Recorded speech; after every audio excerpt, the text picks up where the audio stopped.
Well, who was it that jerked off and sold it for fucking $30,000 or $40,000? I'm not even kidding. That was the soup can guy. Oh. Andy Warhol. Oh, okay. Yeah, he jerked off on a canvas. I don't know if he did it like one time or multiple times, but it went for tens of thousands of dollars. He's like, yeah. I really want to hear him like present that as an art gallery. Like, this painting is of the sky and the moon and the stars, and it represents womanhood. And he's like, I jerked off on this. I jerked off while sounding with a paintbrush, but I didn't use the fucking paintbrush. That's what you can do And when I you're... fisted myself with a soup can, and I melted a watch. That's not the same guy. I did it, though. I'm Andy Warhol. I melted a watch in my ass and shit it onto a soup can, and while looking at it, I jerked off onto this canvas. The bidding will start at $50,000. I had no idea that's what Andy Warhol said. My name is Andy Warhol. I am an artist. Yeah, I shit soup cans. I don't know why. I had a tomato bisque for dinner, and now it's back in the can. In the can. I shit it into the toilet. Luckily, I could draw a plunger, but I didn't use a brush because I hate brushes. I used a Mack truck covered in menstrual fluid. Do you like Marilyn Monroe? Well, here's Marilyn Monroe 4 times. I'm Andy Warhol. I didn't use a canvas on this one. I used the foreskin of 8 young men. When you rub my drawing... I have a bird now. I'm using my ass feathers to paint. I am Andy Warhol. This is beauty. Beauty is in the beholder. I painted a beholder. I am D&D. Oh, fuck you. I'm Andy Warhol. I'm Andy fucking Warhol. You want a can of soup? On weekends, I give soup to homeless people. Notice Andy Warhol does all the art things? Is that what's happening? Yeah. You like a big mess? Well, here's a big mess. It's all over the place. Jackson Pollock is a hack. I'm Andy Warhol. Some lady painted 3 dots on a canvas. I jizzed on my son and rolled him across the bed sheets. $42 billion. I'm Andy Warhol. I'm Andy fucking Warhol. See, they just killed him. He didn't die. He was just super annoying. I'm Andy Warhol. I'm Andy fucking Warhol. You know, this is probably only funny to us. No one is laughing right now. All right. Fuck you, I'm Andy Warhol. Is that what he did at the Super Bowl halftime show? He didn't even sing. He just shows up. Fuck you. Here's a soup can. Ding. Oh my god. All right. For this avant-garde piece, I went to Steamworks in Chicago and found the biggest bottom there. 37 men came deep inside of him, 2 of them wearing rubbers made out of chickens. After they were done, I had him stand in front of an industrial fan and fart the jizz into the fan so it blew back past him and onto the canvas. You can see by the brush strokes here that he slightly exploded. This is a piece of shit. I'm Andy Warhol. I'm Andy fucking Warhol. $22 billion trillion. And then someone, oh, it's beautiful. I'll take it. Notice the way the light goes off of the spoo mixed with his innards. Oh my god. If you look really carefully, the DNA lines up to spell AIDS. I'm Andy Warhol. So that's Ace Amos. I don't know how he got there. Thanks, Ace. You were slap happy, I think. I am so fucking tired. Ho, ho, holy balls, it's already 2020? Hello everyone, I'm Xander the Blue, and this is another thing on the internet. Now I know what you're saying. Xander, there just isn't enough videos of fursuits talking into cameras. Well, I'm here to fill that void. And if you actually like this, please click the like button, that's what it's f***ing for. Now I have to come clean. This is my 40th Christmas and... No, wait, don't unsubscribe, please, So this year for Christmas, I had one goal. And that was just not to get in a fight with my parents or rock the boat too much. You'd think that would be easy, but right away I got in a fight with my dad. I didn't even mean to, about movies. I had heard the new Ryan Reynolds movie, Death Euphemism, wasn't very good. And he's just like, I don't care what critics say. And I'm like, well, I actually do care what critics say, and sometimes critics and audiences can agree on things. And he's all just, well, I just follow what the audience on Rotten Tomatoes say, because he's never heard of online polls before. And I'm just like, well, I'm sorry, I thought all those trips to the theater you would have developed some fucking taste. I didn't really say that. All I said was critics and audiences can get along and agree. And then he got really freaking mad, and I just went to the bathroom. Well, golly, this is a great start, and we haven't even gone to church yet. Now, every Christmas I go to church because my mom wants me to, and it makes her happy. You know, it's not my jam, but I survived. I survived the 2 hours of standing and sitting and watching bad music.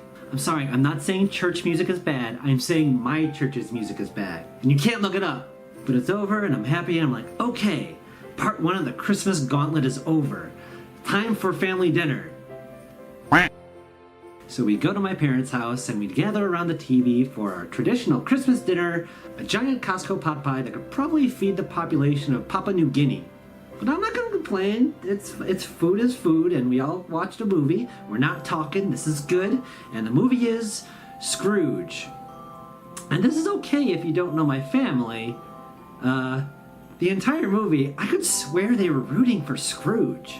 There's this whole scene where Scrooge has his body taken out and everyone's happy. And my brother's like, why is he just pissed at these people? But he said it like playfully, like, why isn't he pissed with his people? Because if you say something jokingly in the Midwest, it doesn't count. And I'm just like, just watch the frickin' movie. Don't say anything. It's Christmas. Don't be a dick, Xander. But this is the 70s Scrooge, so there's like songs and dances, and you totally miss the message, which is great for them. I should probably see a therapist, shouldn't I? But we finished the movie, and I thought, hey, we've already had a great night, and it's late, and whatever. But you know what? No fights, we're good. One night down, one to go. Because it's time to sleep and get up tomorrow morning for the extended family Christmas. It's a fabulous time where I try not to overhear political conversations and have a rage stroke. But I load up on a few Bloody Marys. I'm having a good time, because that's how you survive Christmas. Sure, my uncle's bitching about paying too many taxes, but this is really good guacamole. You can't ruin Christmas if your mouth is full. Wait. But I noticed something weird is that, like, everyone is really tired. And, like, what the hell is going on? And I found out, like, most of my extended family got hammered the night before. And everyone is hungover. It's a hungover Christmas. And everyone is very, very silent. This silent night seemed really involuntary. Honestly, I knew something was off right away because the whole vibe was like the intro of Final Fantasy X. Like everyone's just happy to be alive and they're just like staring off into the sun. But I realized how weird this whole thing was. Just like this entire meet is like Facebook now. I don't know my relatives. They don't know me. I hide things from them for reasons, and same with them. But we really don't know each other, and any small talk really doesn't advance that. And honestly, I don't want to spill too many beans because I don't want to make anyone mad.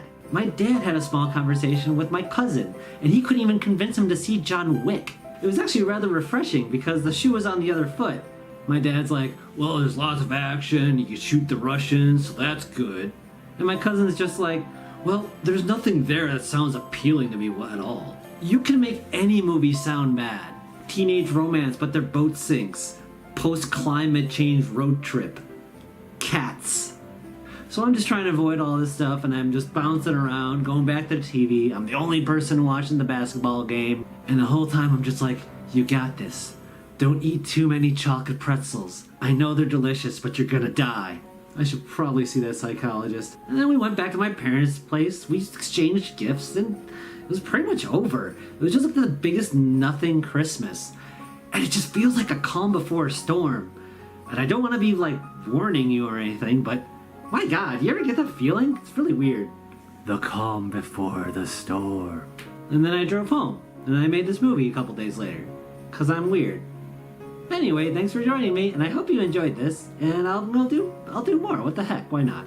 And honestly, if you like any of our stuff, please support us on Patreon. These wonderful people gave us money and allow us to do this and whatnot. So, oh no, my thing's beeping. I'm running out of power. It's down to the wire. This is really exciting. So I'm just gonna ramble until it runs out of power.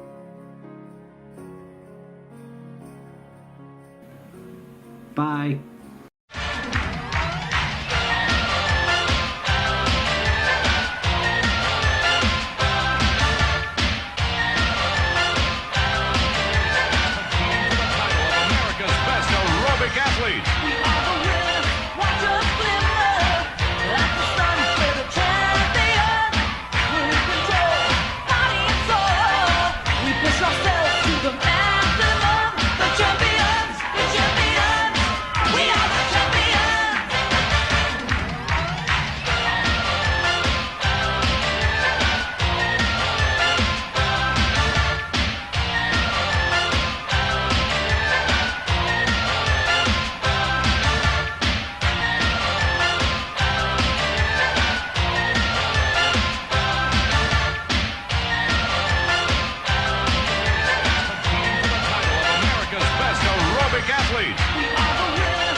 Leonard, you have to support all the band. The next product for Matthew Next McConaughey to product for endorse. Matthew McConaughey. All white, all white, all white. Ah! We had a spit take! We had a spit take! Okay, all white, all white, all white. Oh my god.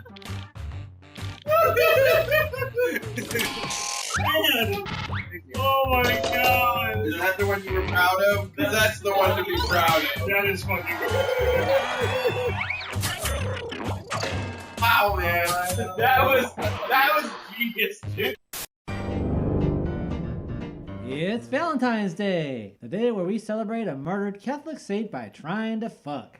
And if you're single, what a wonderful topping to drizzle onto seasonal depression. Was Christmas not enough of a kick to the balls? Well, hearts everywhere! Oh look, Dunkin' Donuts has heart-shaped donuts. It's like a metaphor for eating away at your life meter. At least it's better than the terrible heart candy you got in grade school, which I'm pretty sure was made out of leftover chalk. By the way, if you're in a relationship, then Valentine's Day is usually on a weekday. So then you have to end your workday by buying dying plants and petrified Target chocolate. I have also been seeing ads for giant teddy bears. Happy Valentine's Day, honey. Here's a feng shui nightmare. Now maybe it's just me, but those look like they've been made by the mafia to hide dead bodies. But honestly, when it comes to Valentine's Day, the best thing you can do is go to your significant other and say, honey, let's not wait 2 hours for a table after braving the frozen tundra, sliding through snow-covered streets like Ridge Racer. Or maybe let's not do those things today. Maybe instead agree to postpone those gestures and then bring it out later as a surprise when it's appreciated. You can even get a table in a decent amount of time and your waiter won't assume that you're gonna smash. So yeah, just wait until the future when it's needed most and then unleash your surprise Valentines. Just don't do that and make them get in a white van. Neighbors might call the cops. Well, that's all for now. If you like this, get this money on Patreon and check out our other Dragon Show stuff. We got illustrated D&D sessions, podcasts, cooking with Alkali, and all sorts of crap. That's all for now. See ya.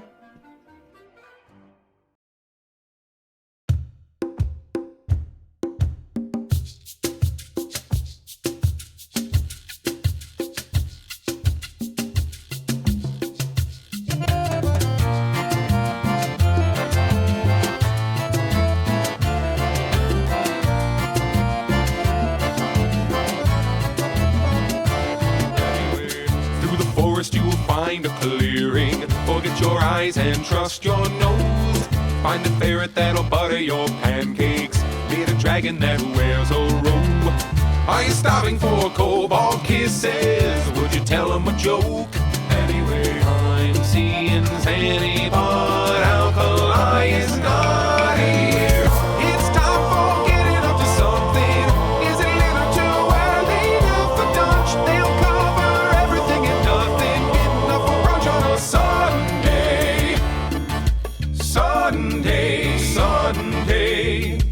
Anyway.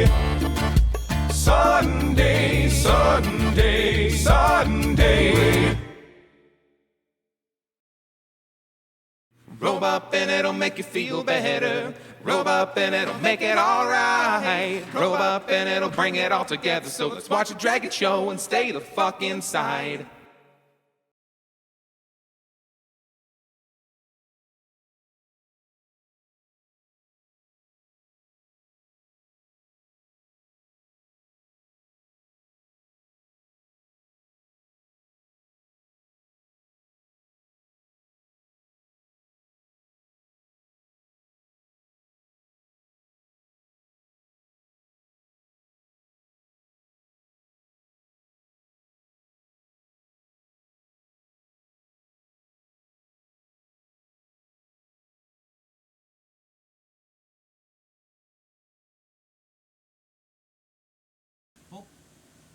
There we go. That should do it.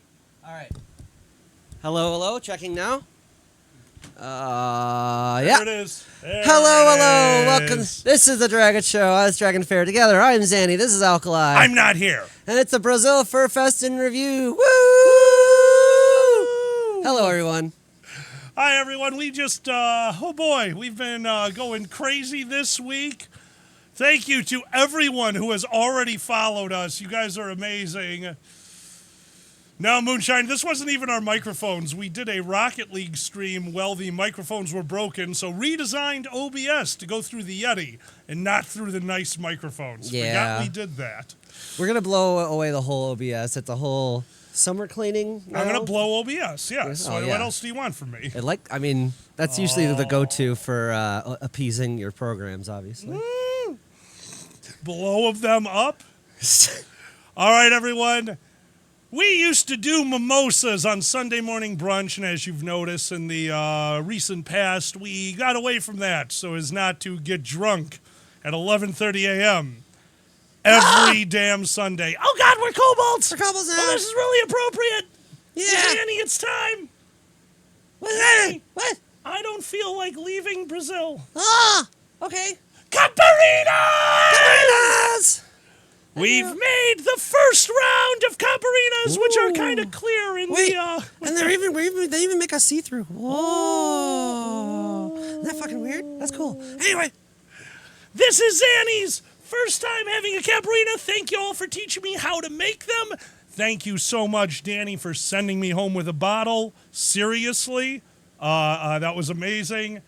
Zan, are you ready for probably what I consider one of the most refreshing drinks? Like, this beats out margaritas to me.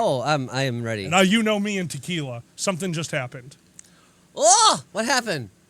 Ramzo! Thank you. Honey, it was so nice to hang out with you at the con. Thank you so much, Ramzo.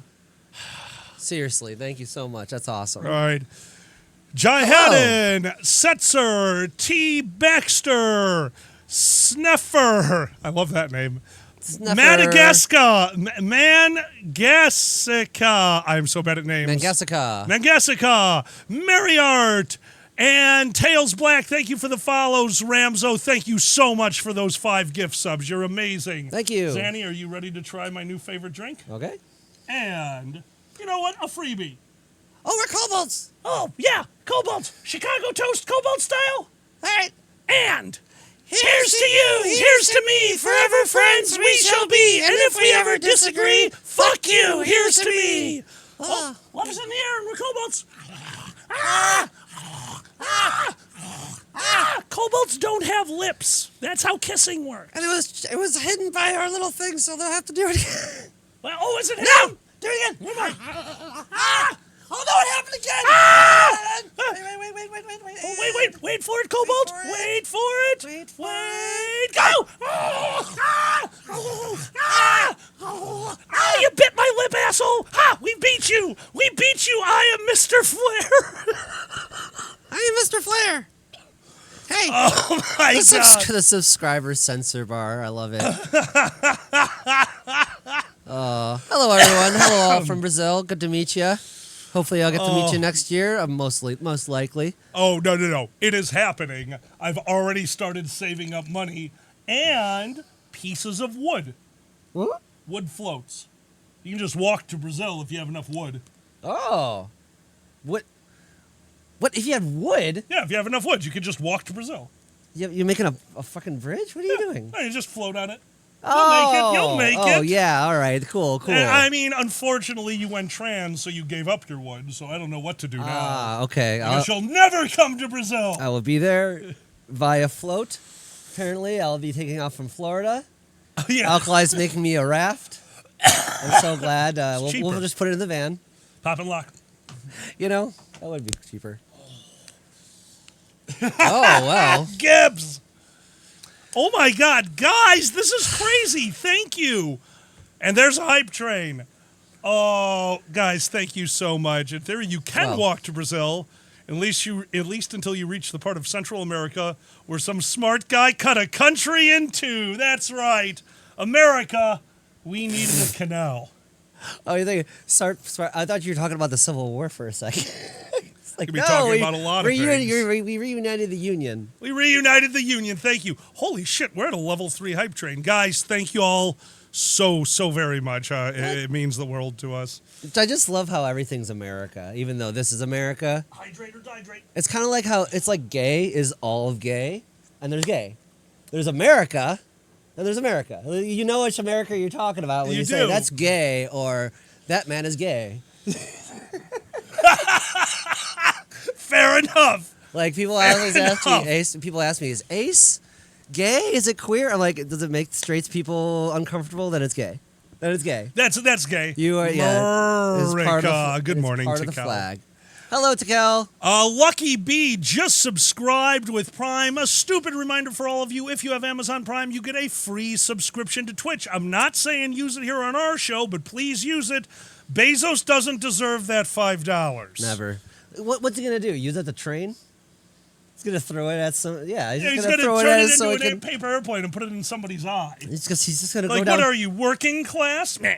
Well, it's funny. He's gonna take that money, go down to Brazil, and learn how to fight, because that's where all the MMA people are from. Oh my God, yes. At least the best ones of all times is. Dazzy, thank you for that sub. Thank you. Oh my God. So how do you like it? Oh, it's wonderful. Right? It's so refreshing. This is the kind of alcoholic drink I like. If it's refreshing, it's like a lime thing. Yep. And this is perfect. I could just down these all day. And the worst part is, I'll be honest with you. So this, what I made, and I'm going to show you guys how to make these. It's a little bit harder because I don't know where to find the alcohol out here. Caparina! I don't know where to find the alcohol out here, but I'll bet you that you could mask it with a very particular tequila. I'm trying to figure out the tequila that would work best with this flavor because, dear God, it is literally 2 teaspoons of sugar, a lime and a quarter muddled with the sugar, a handful of ice, and 2 ounces of cachaça. When is Carnival? When I go back. That's when Carnival is, God damn it. Ooh. That's funny. I just read that you could use sake to make it, too.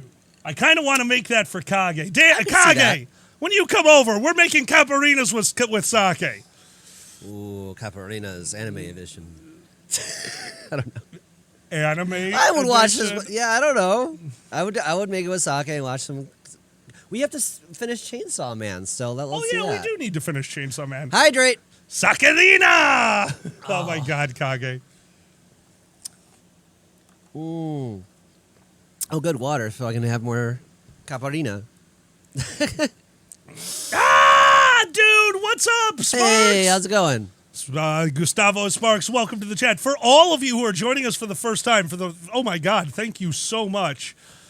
Hype train is still going up, guys. You are insane. Thank you so much. Thank you for the gift sub, Jinlong. Oh, get Jinlong Golden Dragon. Good morning, Sue. So there's a deer here.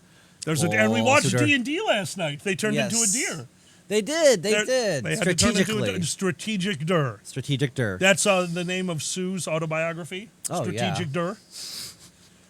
We're like, we need to destroy this car, become an iron deer.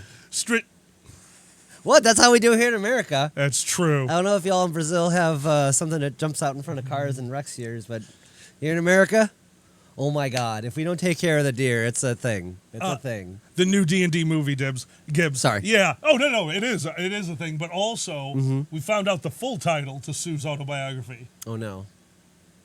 Raising the Roof.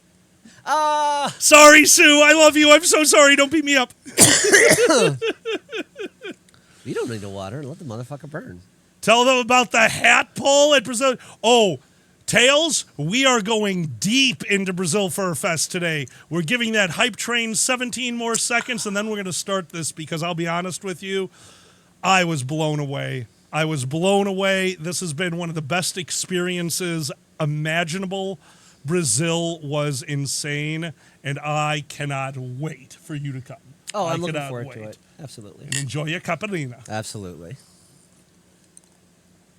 Thank you for the hype train, everyone. You're amazing. We're going to start off the show the same way that Brazil Furfest started. Ladies and gentlemen, both and neither, I give you opening ceremonies at Brazil Furfest. Enjoy.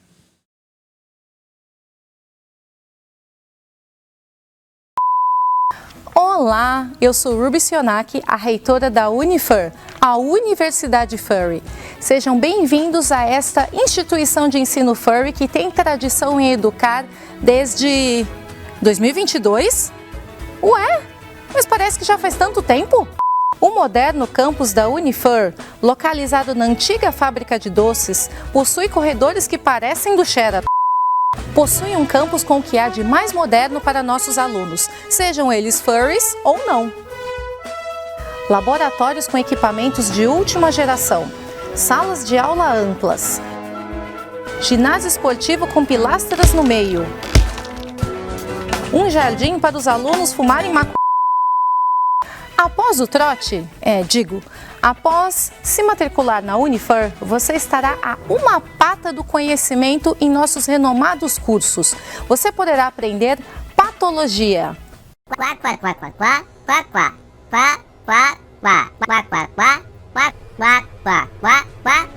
português para furries, onde você vai aprender a abrasileirar termos como fursuit. Melhor do que usar fursuit é usar a palavra roupeluda. Como vestir fursuits? Quer dizer, roupeludas.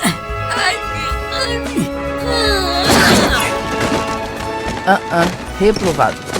Aulas de como ser assustador. Não, tira ele. Ele é da outra universidade. Não. Novo curso com duração de 3 anos de como entregar comissões. Toma, demorou 3 anos, mas tá aqui sua comissão. Temos também o curso inovador de 6 semestres de pronúncia de Uncle Cag. Cag. Queijo. Não. Cag. Koga. Não. Cag. Catra. Não. É Cag. Queijo. Não. É Cag. Claisto. Claisto é você. Eu sou Claisto. E não podíamos deixar de apresentar o nosso curso de edição de vídeo, o mais procurado de todos.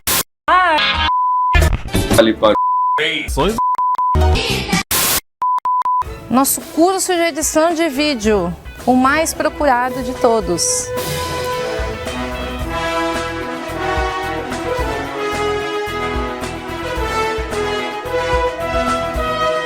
Estamos ansiosos para receber a turma de 2023 para pagar matrículas e mensalidades. Unifur, desde o ano passado, uma instituição de ensino de excelência, respeito e disciplina. Que isso? And that is what I got to see at opening ceremonies of Brazil Furfest. That's an awesome video. Dude, the room was so high energy. The room was so cool. But let's be honest. This was a convention. Mm-hmm. The story begins far before we got to the con. Of course. A huge thank you to Uncle Kage, who made sure that I could get out there. A huge thank you to Brazil Furfest and Danny, who helped me out getting there. Seriously, guys, could not have done it without you right now, with the way our lives are going. Seriously appreciate it. That was an experience I never thought I'd get to do. Yeah, absolutely. I think, yeah. It was amazing. I did. I got to be on a plane where me and Pepper got random upgrades to the purple seats on United. Nice. Do you know the difference between normal seats and purple seats on United? Free grape drink? The purple seats make fun of all the poor people in back. That's as far pretty as I could tell, judging by the conversations, it's what you're people, paying for. Yeah, to judge people. Like, oh man. So those people back there, right? Absolutely. It's like, holy shit, do you see the guy when we were getting in the line? That's that right. Like? Love is in the air. No kobolds.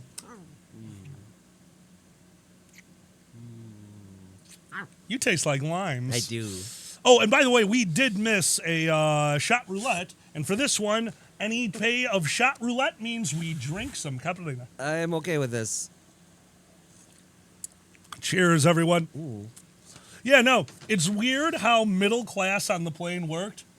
First class, shorts and t-shirt. They're rich. They've already beat life. Shorts and t-shirt. Back class, people on the plane. Shorts and t-shirts, sweats, everything.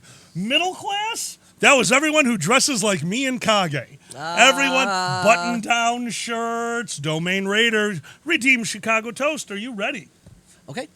And here's to you, here's to me, forever friends we shall be. And if we ever disagree, fuck you, here's to me. Cheers. Cheers.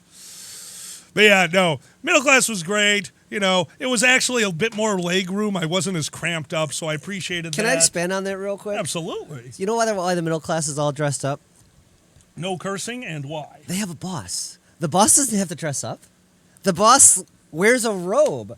The king, in ancient times, the king wears a robe. He's the most comfortable. So now in modern times, they're just going to wear a comfy shorts and t-shirt. They don't have to impress anyone. That's Their middle class is on their way to their jobs. They have to look good because they're going for their jobs that are at the front of the line. I think you're right. But yeah, I think you're right. That's it. That's how it works. That way. But that being said, it was awesome. Is getting Kingmaker. That's hysterical, Patsy. Oh my God. Oh. Caparina. Tikel says the CEO at their company made fun of them for being overdressed while wearing a polo shirt during a Zoom meeting. Dear oh my God. But we made it. Good. We got to Brazil. I got through customs. Look, I had been awake. I think we figured out for 26 hours. 26 hours straight, I was awake. I didn't sleep much on the plane. I got to customs in Brazil. I was tired. There was no line. I walk up to this young woman. She goes, "Your reason for Brazil? Business?" And I looked at her like, "No, Caparina." I was just being a smartass, forgetting I was talking to customs. She looked at me, half smile, "Welcome to Brazil." Aww. Like, all right, Brazil gets it. Brazil gets it. If you want to get through customs fast, you know the answer now. Exactly, Caparina. That's the password. That's the password? If you say Caparina, they know you're from there. You're fine. And by the way, we're going to have music, but yeah, apparently Twitch God damn it, that. Yeah. Oh, you know what? Hold on. We can throw on. I have some there you go. Jazz non-copyright music that we can play. Perf derf. Hold on. Let me turn on desktop audio and shrink it down.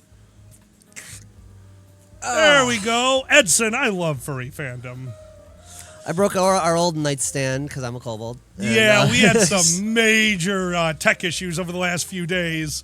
I think we were playing Jackbox. Yep. Actually, it came off the stand as we were playing. The top of the microphone came right off. It was, oh yeah, no, we've been fixing the garage, the studio for quite some time now. So, got off the plane. Mm-hmm. Brazil's right there. Danny and everyone, they came and picked us up from the airport. Myself, Pepper, and Kage took the most beautiful drive. The most beautiful drive over to São Paulo.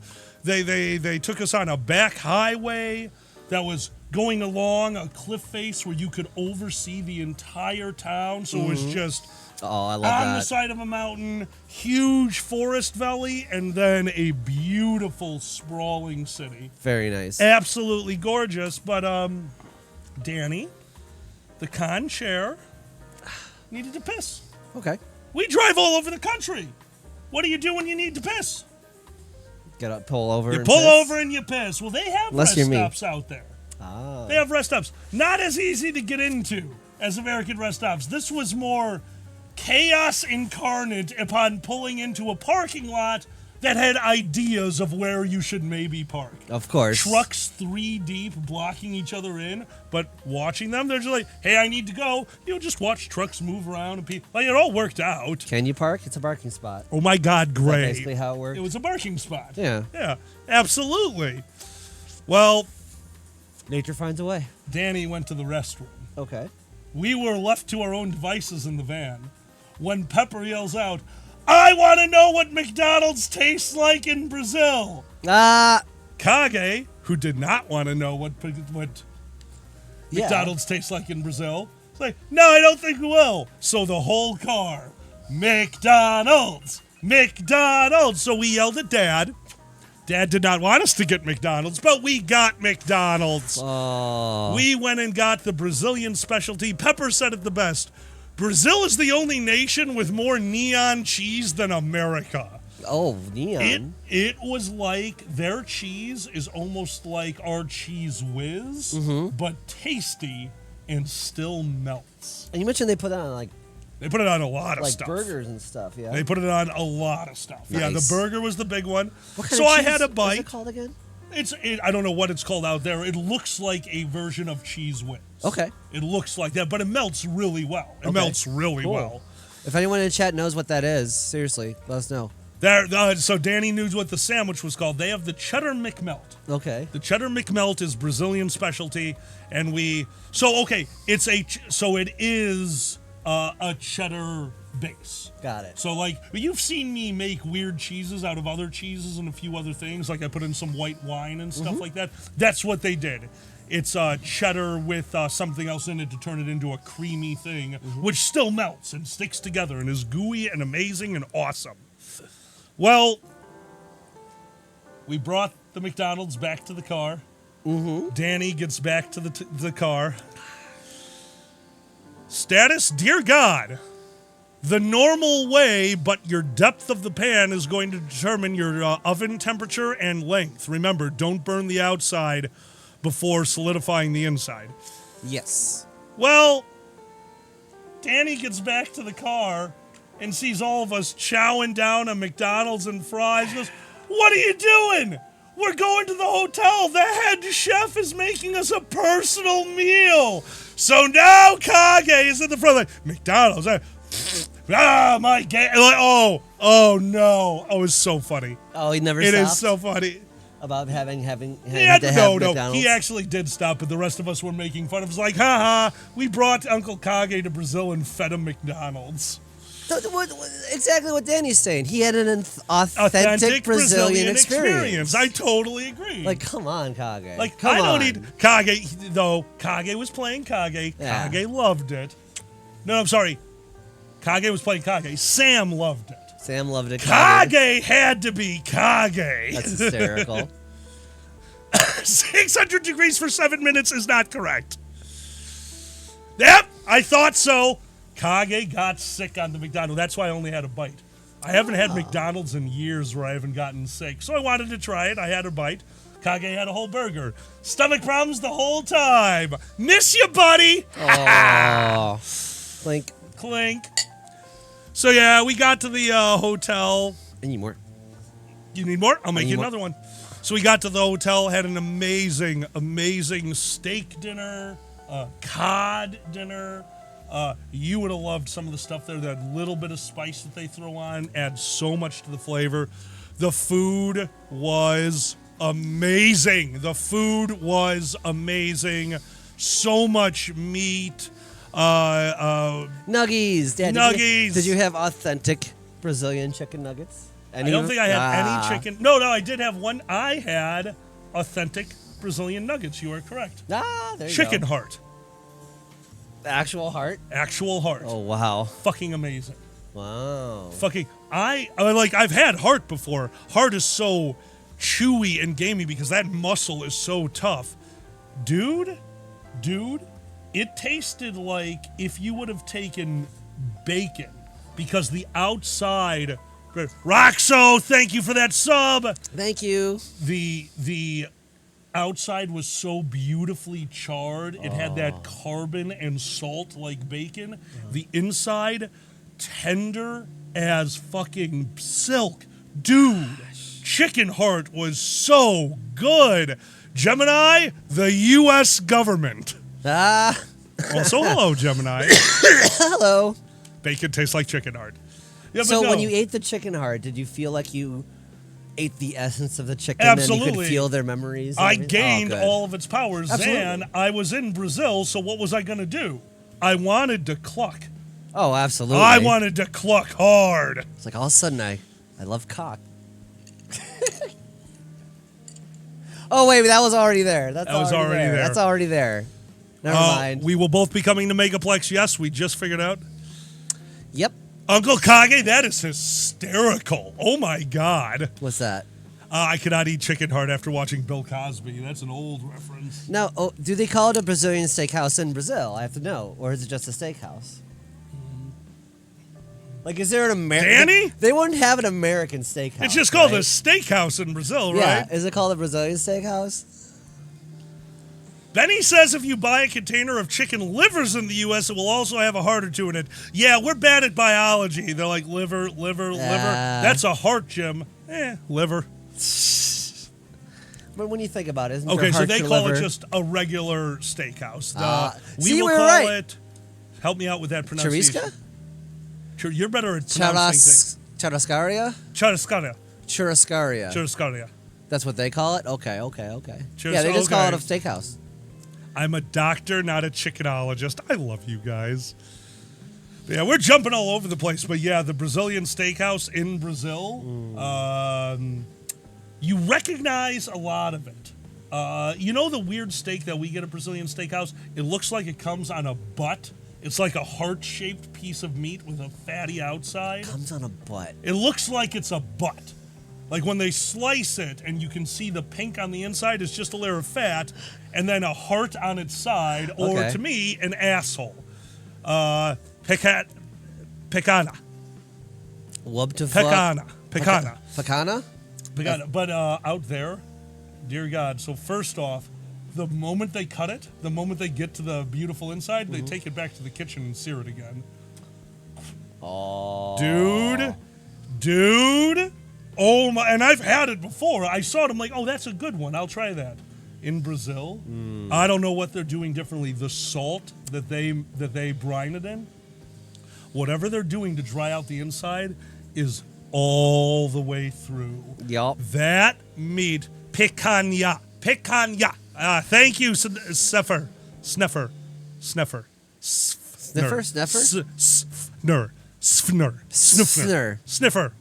I'm sorry. I love you, buddy. I love that. I love having the authentic thing where it is. Genuinely, and holy yeah. crap. I'm sure you could tell the difference. No, very much. Well, like, what are the things I always pass up on in a Brazilian steakhouse in the States? The sausage links. Salad bar? I had the smallest salad bar plate at the table. Okay. And then I was annoyed at myself. They had my favorite. I thought they were tiny little mozzarella balls, so I grabbed two. They had hard-boiled quail eggs. I love hard-boiled quail eggs. I love hard-boiled eggs so much. It's before meat. It's pre-meat. It was pre-meat. I had a small amount of pre-meat and then meat. But no, seriously, literally everything that was served to me, the chicken was juicy and tender and well-seasoned. The sausage was in a level of its own. Oh. The chicken hearts were amazing. Every cut of beef was amazing. The garlic filet was amazing. Like, nope. In America, you go to a Brazilian steakhouse, you'll pass on 2 or 3 of the 8. Not in Brazil. You try everything. Make the quail mama cry. Nah, she was a deadbeat mom. She hated her kids. Oh, yeah. She sold those eggs. Slippery, I've totally had those before, and they're cigarette. amazing. Yeah, Neil Young wrote a song about it. Oh, yeah, no. Yeah, that fucking, those dirtbag Wasting quail moms. away again. There's a quail in the night. There's with an eggie in a hand. There's a whole thing. Okay, you actually knew a song by him. Well, good. Yeah, well, that was he has and he throws the egg away and she's gonna take a hit. Anyway, back to your commute to the con because you were on your. We got there. Mm-hmm. We got there. We hydrate. Hydrate or dehydrate, and let me make you another drink. Actually, while I make some drinks. Oh, they don't know you very well. Hi, We've got everybody. a ton of people in from Brazil. Guys, this is the creator of the Dragon Show. Without Zanny, I would have never attempted to do this. Hello, Caparina Kutso. Zanny is the reason that I started podcasting. I never thought it was something that I would do. And then they bitched at me for a month until we did our first stream. Yeah. So, Which Zanny, was... while I make some drinks, why don't you tell them a little bit about yourself and the stuff. Also, where's the remote? The music on our side is a little... Hello. Oh, yeah, also, this will do that, too. Let us know if it's loud on your side, too. If it's too loud, let us know. Yeah, if you're having trouble understanding us, definitely please let us know. I'll turn us down the desktop audio. Hi, everybody. I'm Zanny. I used to be Xander the Blue. I transitioned about a couple years ago, so that's fun. We started a Dragon Show when I used to listen to a lot of... Oh, God, I used to listen to a lot of podcasts, and I'm like, wait, me and Alkali's conversations are like way more interesting and more entertaining than these. Why don't we just have a podcast based on our conversations when we're hanging out? I had just moved into his place. Not moved in. You gave me a key. I gave you a key. Yep. And I'm like, hey, let's try a podcast because we're tired. But I'm like, hey, let's give it a shot. Love you too, Seamus. So our first podcast was about Skyrim because it just came out, and we just went from there. If you want to look it up, the first Dragon Show Placenta Soup, that's from our very first Dragon Show, and ever since then we've been doing it. We did it at cons. We started doing it at cons. People showed up. More people showed up. We started filling a room at cons. I don't know when we first filled a room at cons. That's a hard one to figure out. The first time we filled a room? MFF. I don't remember the year. I think you're right. The very first Smaller time room. we filled a room and Yes. had standing room only, to the point where the convention leadership walked in and said, hey, your room is full. And I believe, if I remember correctly, your response was, okay, what shall we do about it? And they go, we got it. And you go, great. And that was the end of that. Interrupted our show. That being said, we filled up a room. We didn't really fill up a room. They were like outside. We were at capacity. Yeah. We hit capacity. Oh, that's so fun. Caparina, all right. To start, we're using, because we like the flavor of lime, 5 lime quarters. 5 lime quarters into a... Love you too, Danny. Into a shaker. Danny, you're the best. 2 teaspoons of sugar. I'm using a blended sugar, so basically I took the sugar and I put it into a food processor to basically break up the crystals. Basically, it's a very, very fine sugar, better for dissolving in water. Muddler! Muddle, muddle, muddle, muddle, muddle, Muddle, muddle. muddle, muddle, muddle, muddle. I'm breaking up the limes. Ray, Question Master's helper. We will definitely be there. Absolutely. I will not be missing Brazil Furfest without a reason involving probably hospitalization. Zan, I mean, you're going. I'm going. I can't wait. Absolutely. All right. What about brown sugar? I have not tried brown sugar before, but because brown sugar has molasses and clumps, it would be much harder to disintegrate. It would be much harder to dissolve in here. All right. So now I have sugar and limes. Next, handful of ice. Handful of ice. Yeah, times were a little tough at the time for the ticket. Could not get that. I'm pretty sure. I'm more than sure that I'll be able to get it next time. So. Oh yeah, absolutely. No, like I said, between I know you're saving up for it too, and if we pull it off, the Dragon Show's paying for it. So. Absolutely. And Thank you finally, and if you want to support that, we have a Patreon at Dragon Show. It's down below, and we've been doing this for about a year and change now. Doing which for about a year? Doing the whole new professionally. version? Yeah, basically. Yeah, version 2 of the Dragon Show. Electric Boogaloo. 2 ounces of, I don't know, Kasaja. Okay, what's this really called, everybody? We've been watching a lot of Star Trek, so we go with those pronunciations.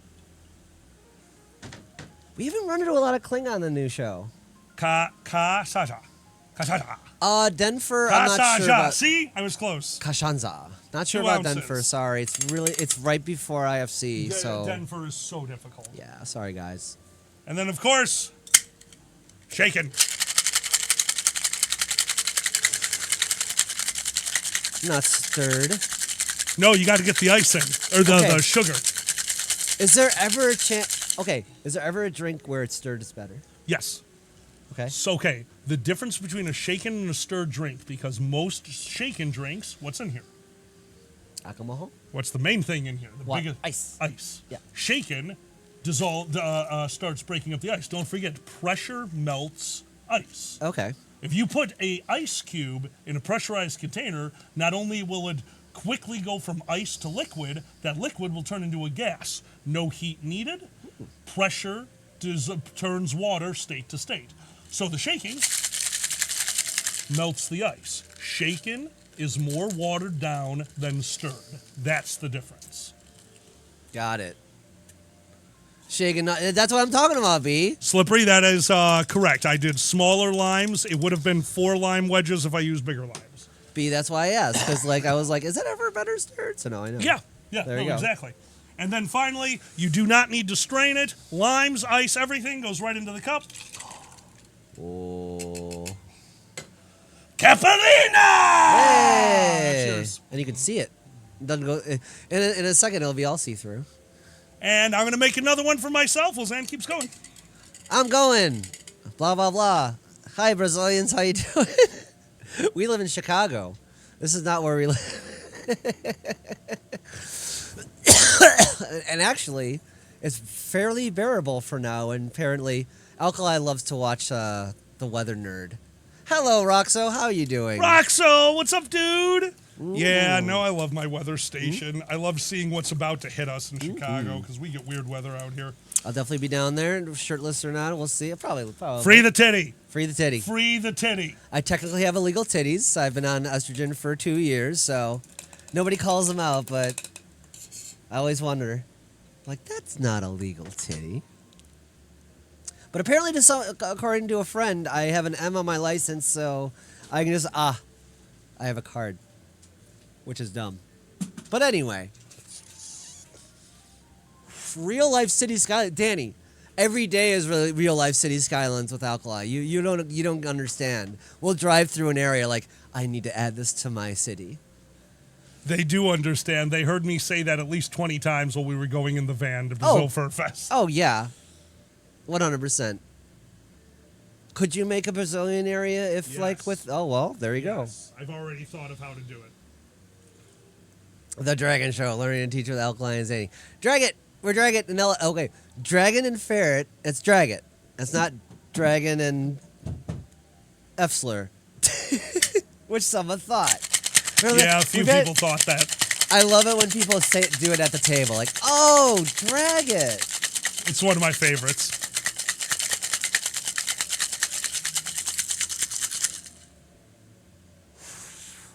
But I like the Rocket League. I've been getting Alkali into the Rocket League. It's been our chill game for a bit. That's our version of soccer. I know you all like to play soccer with your feet. We drive because we're lazy. We're Americans. Yeah, exactly. We can't be expected to play a sport where we're going to be having to use our own physical attributes. Give me a car. See, all you have to know is Pele. Pele was big in Brazil, right? My new favorite drink. Cheers. Moonbringer, I'm so insanely excited for City Skylines 2. Also, I'm not going to buy it when it first comes out because I have a mate and I don't want to not talk to them for a month. Is there cheers in Brazilian? They did teach me a few of their cheers. They're very big on the eye contact toast, just like your favorite. So, cheers. Cheers. Love that. Always fun. Boozy, welcome to the stream, man. Right after this stream is done at 2 o'clock Central, that is an hour and 50 minutes from now, we're going to be passing you over to the amazing Boozy Badger, who I have already had a conversation with and hope they also join us in Brazil. So if you guys want to see some more American weirdness, tune in for Boozy. Absolutely. But yeah, got to the con, Had an unbelievable meal. Unbelievable meal. Took one look at Pepper. Quack! Quack. Took one look at Pepper, and Pepper said, "Hey, Alkali, when's the last time you slept?" And I said, Wednesday night. And they go, "Good." And we took a nap. We went to the room, took a nap, had a great time, and then flooded the bathroom. Oh, no. You know the difference between Brazilian hotels and American hotels? What's that? Fucking water pressure. Oh. We turned on the sink in the bedroom. It hit the bowl and just shut out. Because what do you do when you turn on the sink? You just put it on max. So now the bathroom's covered in water. Pepper comes in to visit us and looks at me and goes, "Oh, I'll just use the cleaning hose." I'm like, "What?" "The hose." And he shows me. Now, their bathroom is 3 rooms. You walk in from the main sleeping area, and you have the powder room, a sink, and some towels under the sink. To your right and left are 2 doors. To the right is a sealed room, a foggy glass door. That's a shower. Not a shower in it. The whole room is a shower. It's like twice the size of this couch. Very nice. Good for multiple people. And on the other side, another sealed room, was a totally white, sterile room with a toilet and a hose and a garbage can. In Brazil, you do not flush toilet paper. Oh, God. In Brazil, you get a bidet. And they don't have Amazon out there. They don't have bidets that attach to the toilet. So next to the toilet is a hose. A hose with a sprayer on the front. And Pepper thought that hose was what they must use to clean the bathroom. Oh, no. Like, "Yeah, that's the bathroom cleaning hose." I'm like, "Nope, that's the butt hose." Like, no. No. So then Pepper refused to be part of the Brazilian culture. Oh, Pep. It's better. Water on the butt. Water on the butt? Water on the butt. I'm telling you, everyone should have a bidet. Everyone. Oh, my God. It's got a cheap-ass bidet from Amazon. Make your life better. It will. Brazilians get it. Just use a hose. That's fine. Yeah, I love it. Yeah, I loved it. Absolutely. And, yes, I totally used it to clean up the bathroom more than once. Pepper refused to do a poor man's enema, yeah. As Pepper put it ever so delicately, "Alkali, I'm hairy. That'll just absorb in." I'm like, "God damn it. Shave it." Bzzz. Lucky's like, "We also use it for cleaning the bathroom, I guess." Oh. But yeah. Oh, no. It was an amazing time. I got to do American Cards Against Humanity. Hell yeah. One of the, we had a edition. Okay. They're like, "Oh, they're going to be joining us for the panel." You saw them in the video with the duck fursuit saying "quack, quack, quack" a lot. Yeah. Yeah, first off, that's a board member. Quack. Second off, they are the master of the silent fursuit because they solved it. You don't need to be silent. They literally state the word quack, not meh. It is quack. Love it. Quack, quack, quack, quack. Quack, quack, quack, quack. So every answer was quack, quack, quack, quack, quack, up and until when one of their registration people ran back to Reg and printed out cards the same size as Cards Against Humanity cards that just said quack, quack, quack, quack, quack, quack, quack, quack, quack, quack, quack, all over them. Oh, I have them all in the house. That's fantastic. Bad kid, thank you for that sub, buddy. Quack. And apparently, weren't people quacking at you? Weren't you the quack? People were quacking at me all weekend. Nice. No, it quack was fun. is the answer. Quack is the answer. It's just like the when they put it through the computer. Quack. Yeah. That's what came out. And then, of course, we did Brazilians versus Gringos. Okay. Highly recommend the panel. I will translate the name of that panel in Brazil. It's called Brazilians versus Gringos. In America, we would call it Americans Get Diabetes. Dear God, it was a panel where they showed off. Hydrate. They were showing off all of their sweets, all of their food. Zan, take your best candy bars here in America, okay? Not Baby Ruth. No, Payday, okay? You remember Payday. Peanuts and chocolate covering that weird center. Their candy was just the weird center. No overprocessed chocolate. No shitty pieces of peanuts. Just this amazing, creamy, gooey, sugary, the centerpiece that you could hold in your hand. It would flake apart until it went in your mouth. Like, unfucking believable. Their sodas, unfucking believable. Everything about it. I made a sandwich. I have a block of preserve that you can cut into slices. We're totally using it as jelly for peanut butter and jelly sandwiches. It is so good. It is so good. Oh, I can't wait. Dana, Moonbringer? Yes, exactly. Exactly. Thank you, Top Hat. But, was a great fucking time until, and it was a good time, they have their own version of Malort. Oh, yes. I Danny, what was that shit called? What's your Malort? What's your punishment drink? Caparina Casaca de Jambu. Cachaca de Jambu. Jambu Cachaca. Cachaca de Jambu? It is pronounced Cachaza. Cachaza. Okay. Yeah. Jambu Cachaza. So this was, to me, it was a lot like Szechuan peppers. Okay. So the way you drink it is, you have it, you down the whole shot, and you hold it in your mouth for 10 to 15 seconds. And they did it on purpose because what had we been doing for literally 50 minutes, eating nothing but sugar. Nothing but sugar. To the point where your teeth feel grainy. You know that feeling when you've had too much sugar. Yeah. Dude, take a drink, hold it in your mouth. It's not a good taste. You swallow it. It's not a good booze. Mouth, totally different. All of the fucking sweet sensors in your mouth have been shut down. You no longer taste sugar. It was wild. Uncle Kage, he called it. Thank you, Kage. The active ingredients in Jambu and Szechuan peppers chemicals are very structurally similar. Yeah, Kage's the one who said that. It was like, this is kind of like the Szechuan. Did you get a head sweat or anything like that? Nothing like that. Not spicy. It's just the way that it turns off your flavor profiles. Got it. And that's what Szechuan went, because when Kage took me to Szechuan Hot Pot, all the flavors felt very good but very off, and that's because their peppers numb certain taste receptors. Okay. So I think that's what this did. And then I had to have a second shot because I'm stupid. Yeah, of course. Yeah, because... and then I don't remember the rest of that night. So Thank you for the follow. Thank you for the follow, dude. Seriously, root with a tingling effect. It's very tingly. Oh. Can't just have one. That's awesome. It was. I mean, so many little wonderful occurrences, from going out and trying to get a burger from a street vendor who didn't speak a word of English. It was an awesome experience. Just pointing and grunting, and the guy was excited to be serving gringos. Of course. Hey, Sam, what's up? Hey, welcome to the chat. Hey, welcome, dude.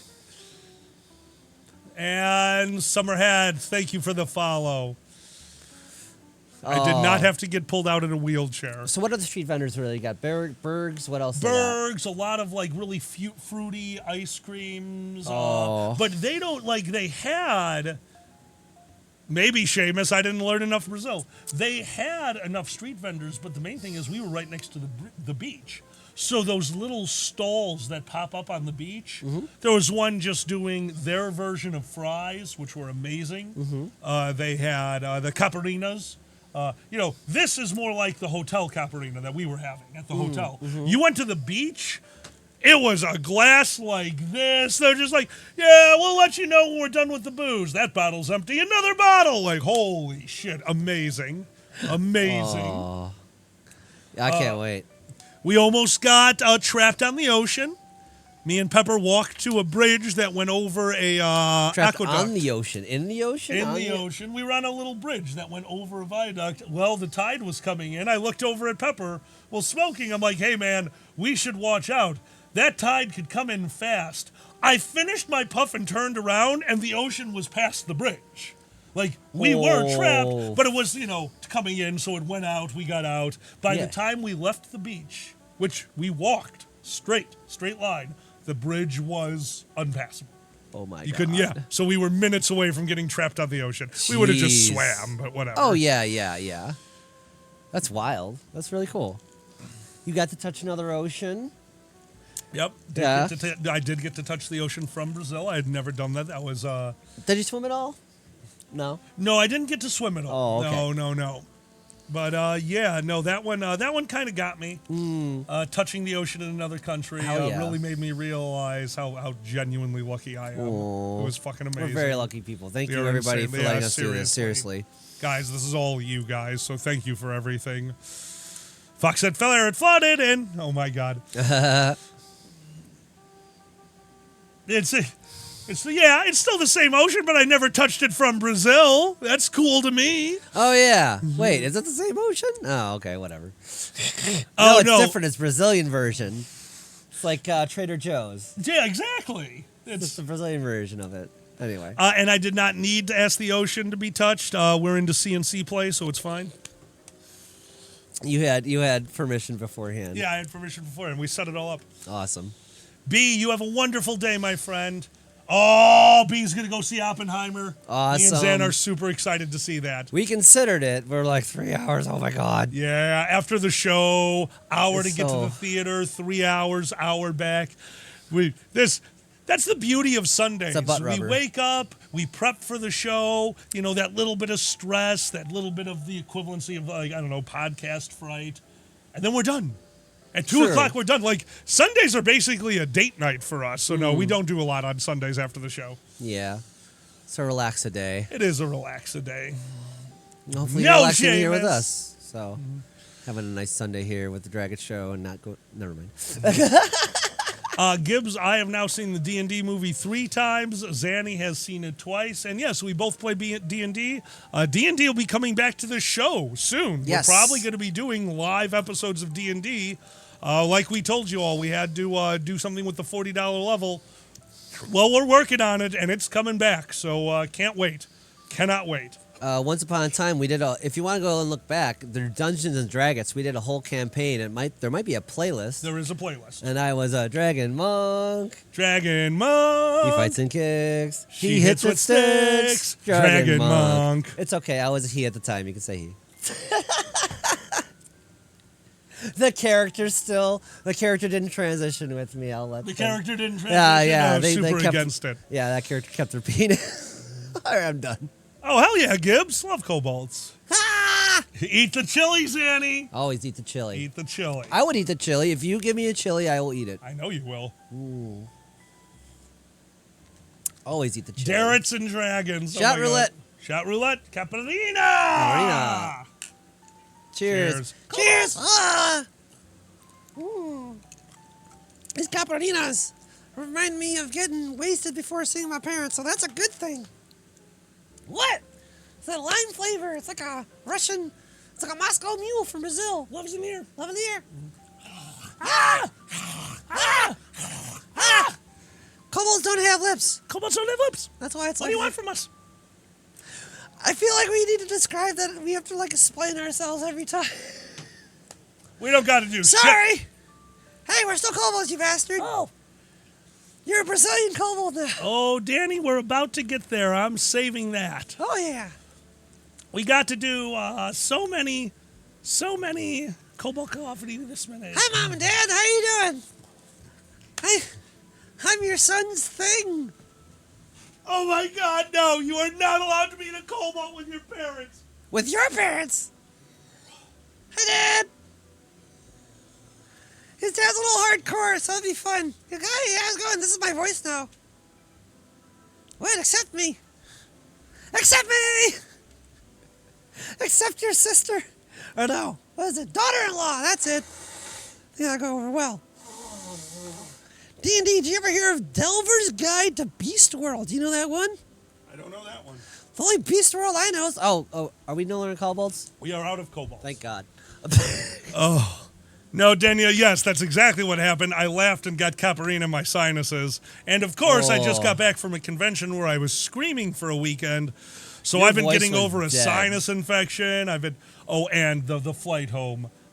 Again, Uncle Kage, from the bottom of my heart, thank you. Uncle Kage managed to work it out to get me a first class ticket. I got the free upgrade. Oh, nice. I got to be in first class on the way home. It was wonderfully comfortable. I've never been comfortable on an airplane before. But on the other hand, you want to talk about overstimulated? I just left Brazil Furfest. There was no relaxing on the plane. There was planning next year's Brazil Furfest. I have a page of notes of what panels I want to run. Oh, my God. That's about right. Well, of course, you wouldn't be able to stop thinking about it if you didn't plan it now. I know everyone at Brazil Furfest got to know them, but seriously, they're one of the most wonderful people I know. Thank you, Uncle Kage. Thank you, Danny, for making this happen. I will, oh my God. I ran a few for you guys, dude. I was, I'll be honest with you, I was so worried about the language barrier, I didn't want to put in for a lot of my bigger panels because what if they don't work out here? What if no one can understand me, you know? That's what I was telling you. I was like, hey, you know, you just got to put yourself out there, see what happens. You don't know.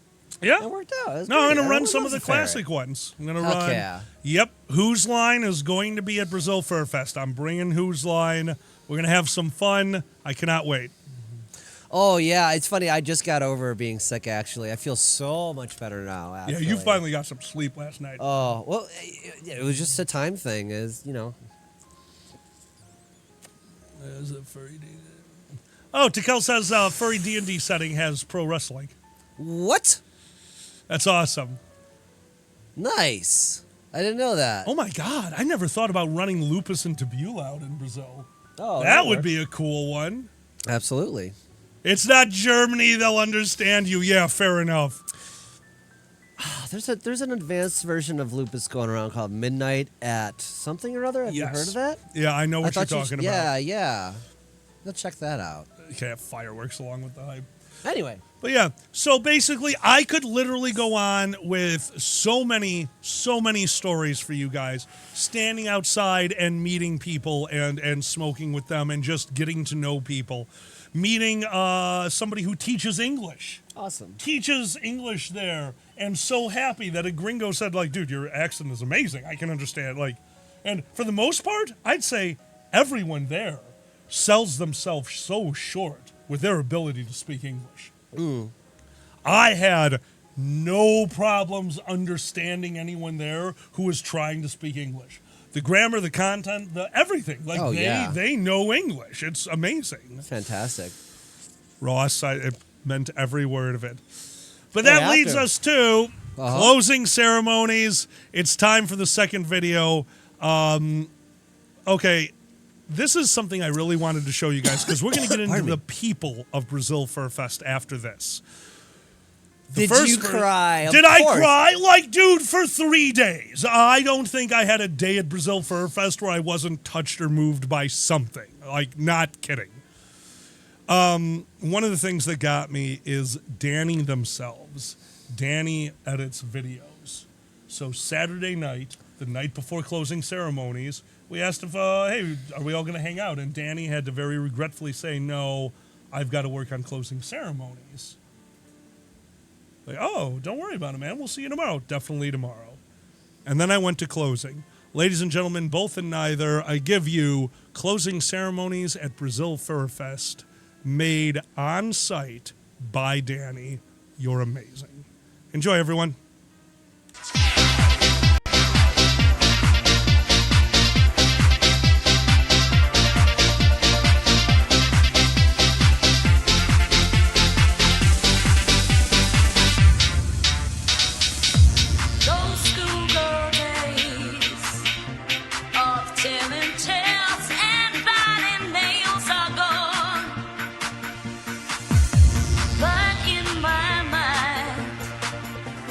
I know that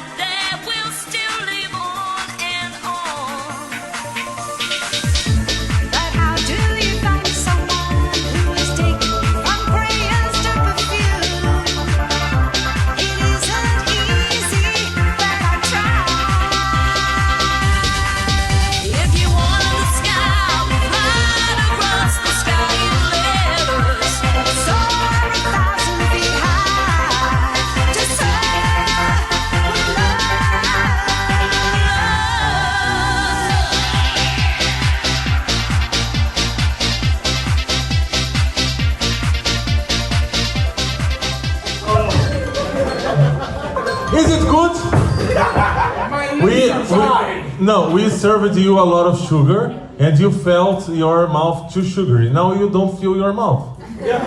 I don't feel my soul.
We're going to show the rest of that in a little while because we're not there yet.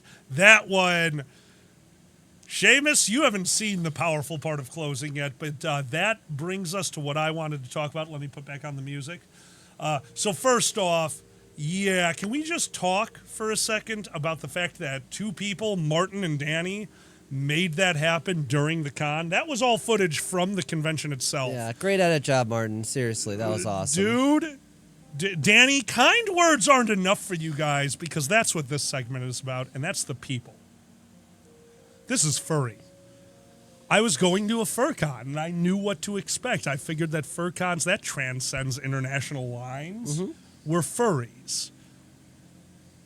Guys, the people of Brazil, and I'm not talking about the furries. I am talking about every detail of the people of Brazil. What an experience. Some of the coolest moments that I have been through all happened in the span of 3 days. Again, dealing with a gentleman who didn't speak my language and being exalted by the time we were done. We were elated to be able to talk with them, get a burger and try local cuisine. Going to the beach and ordering drinks. They were all so nice there. Hydrate. Outside the hotel staff, and of course, the attendees who just wanted a moment to just talk and hang out and chill, and just what a wonderful atmosphere without clicks. Without clicks. Clickies? There were no, everyone was just part of the fur community. Oh, clicks. I see what you're saying. I thought you meant clicks. I'm like, what? Sorry, I didn't understand for a second. Everyone was just part of the community. Everyone was so happy to be there. People go to panels. You saw their closing and opening ceremonies was packed. The room was packed. It was such an amazing group of people, and I was blown away. I felt like I was going back to convention back in like the early 2010s. Aw. It was so welcoming and amazing. And then the grandma. I was blown away at closing. I watched this whole video before I got to talk. All right. I have been with some of the best people I've ever met. I've been with the fur community in Brazil. I've been with the board of directors, Kage, Pepper. I had been having the time of my life for 3 days, and I wanted to say something nice, so I did. And when I left the stage, a older woman came up to me and in very broken English said the equivalency of, "You have a beautiful heart.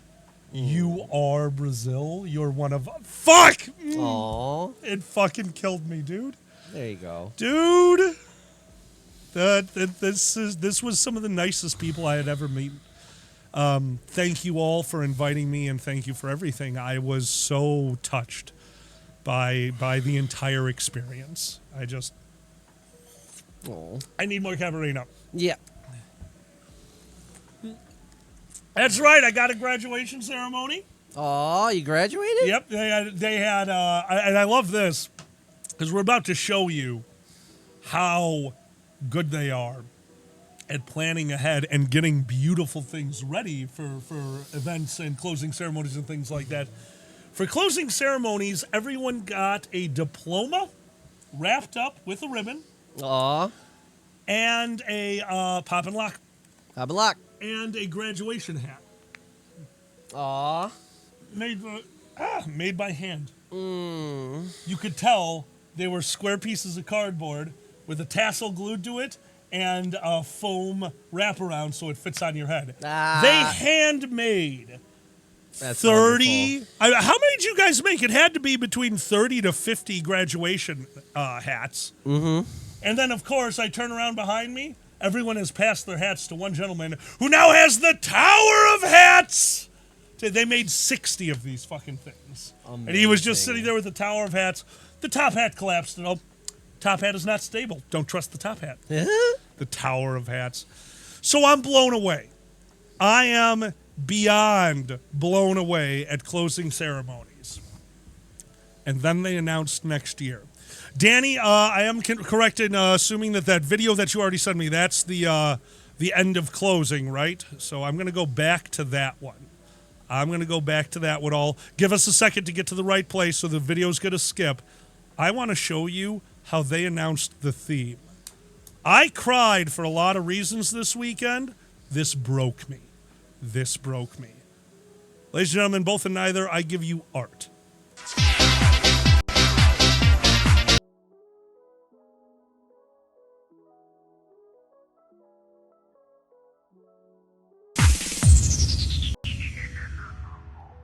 Calada noite preta, noite preta.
Tá no balanço geral, e aí eu quero falar uma coisa pra vocês. De repente... Que isso aqui?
Spooky, scary skeletons and shivers down your spine. Shrieking skulls will shock your soul, seal your doom tonight. Spooky, scary skeletons speak with such a screech. You'll shake and shudder in surprise when you hear these zombies shriek.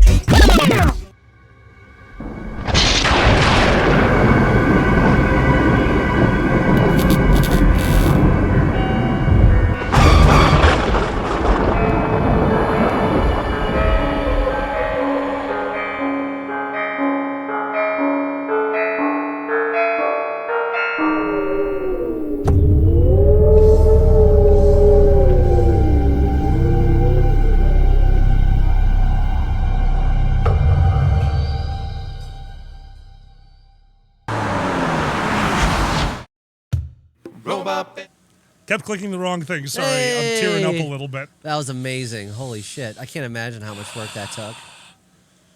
So cool. Who made that again? That was at the end of the video. I've already forgotten their name. Megan and Douglas Inu. Amazing. I run conventions here in the States. I've been part of MFF, Anthrocon. I was con-chairman of First Squared. I've been part of so many conventions. That is above and beyond. You destroyed how we do closing ceremonies in the States.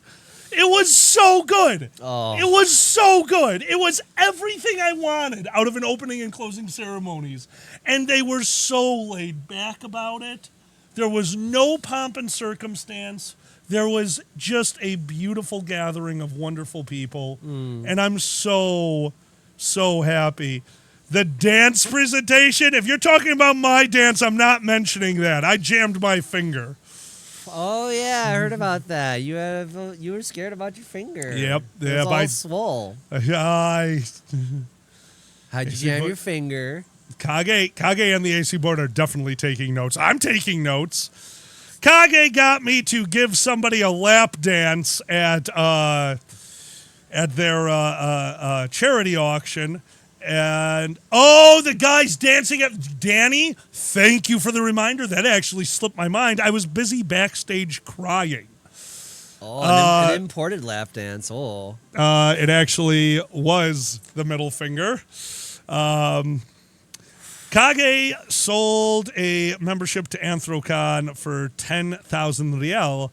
And the rule was if it got to 10,000, I guess last year Kage gave somebody a lap dance, and this year they said, Alkali, we'll give some. They did not talk to me about that beforehand. Well, as I'm walking up onto stage to give the lap dance, Danny and the board of directors are sitting off to the side of the AV, and they go, Alkali, don't forget, all ages. I'm like, well, what the hell am I? So I get up to the stage. And I dance around the gentleman, but what I'm really doing is trying to lean over while not being adult so I can whisper to him. All I needed to ask is, hey, how's your back? And the guy goes, yeah, I'm good, man. What's up? And just roll with it. So I pushed the chair over, caught the chair so that he would lay down on his back, and then lowered him to the ground. I didn't want him to slam against the ground. Mm-hmm. You push the chair, you put your foot behind it to stop it from sliding. Yeah. You catch the chair. I caught the chair, and as he was going back, I didn't release early enough, so I put the chair onto my middle finger, jammed the whole thing, pulled my finger out, so popped everything in my finger. Pop a lock. And then finished the silly, rubbing my face on his feet. We're up in the air. Okay, all ages lap dance, got it. Totally thought I broke my finger. Like, hey, are you okay? I'm like, yeah, it's fine. I think I broke a blood vessel. I'm like, I am not telling them I think I just broke my finger in Brazil. Oh my God. But no, I just got a blood vessel. But no, Danny is right. I forgot. So Danny grabbed an outside dance troupe. Mm-hmm. And after the graduation, what happens at college graduations? Some of the troops of the graduation, some of the clubs that had been created that happened at my graduation. Okay. You might get, I've seen schools that let the improv club go up there for a minute and do something. The a cappella club. Danny got professional Brazilian dancers to go up there and do an unbelievably well choreographed dance on main stage for closing ceremonies for graduation. Oh man. It was unbelievable. That's cool. It was absolutely outstanding. It was just four guys and gals who loved what they do. All smiles the whole time. They finished. They said goodbye. They had to get to another gig. They had to leave immediately. Good on them. It was so cool. It was so cool. Did I miss a pop and lock? Thank you. Pop and lock. Oh, Tails, you're so cute. No, it was something that I'm never going to forget. It was an experience of a lifetime. And one of the reasons I wanted to show you guys all these videos, start saving now. Start saving now. The flight is not cheap. Yeah. The hotel is a very much American hotel. It has American pricing. It's a little expensive. But once you get there, God, things are cheap. Mm-hmm. Kinda got to tell you guys, it's worth it. It's worth it. I'll be there next year. Yes, absolutely. Zanny is definitely going to be there. I don't care what it takes. I want my mate. I'll be there. Yeah, couldn't afford it this time. Should be there this time, though. So, yeah, it's all good. Yeah. Oh. I'm not kidding. I don't think I'm going to miss another one of these unless I absolutely have to. Yeah, Tails, I'll be there. Aw, Tails. Ah, status. Oh, Danny, the breakfast in Brazil. Oh, my God. So I like that. We're out of kobolds. Love is in the air.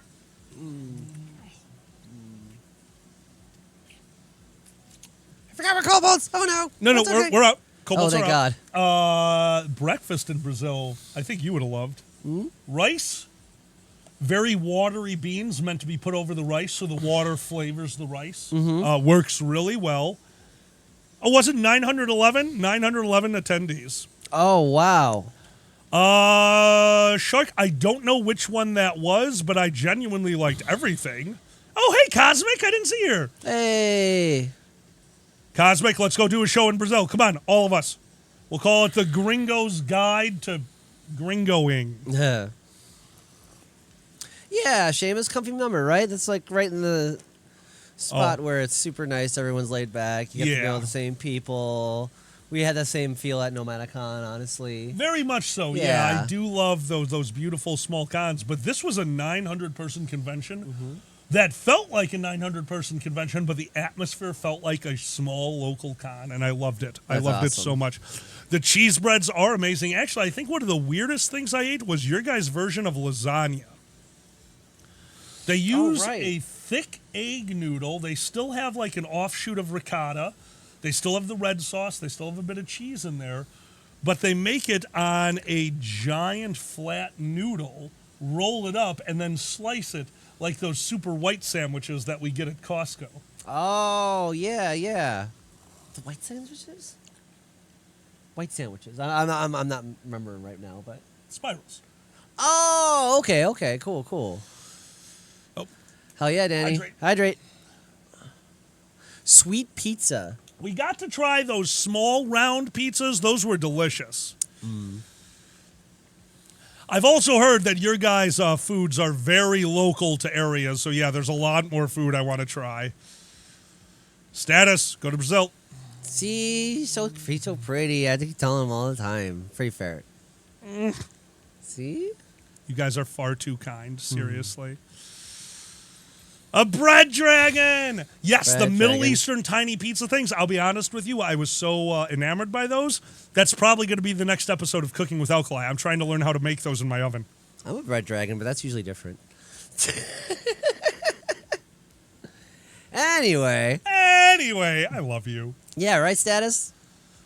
But yeah, guys. Oh, Yankee Status. I'm not kidding. I could spend this episode, next episode, just talking about Brazil. I'm going to keep talking about it forever because that was an experience I'm never going to forget. But Brazil, if you get a chance, don't pass that up.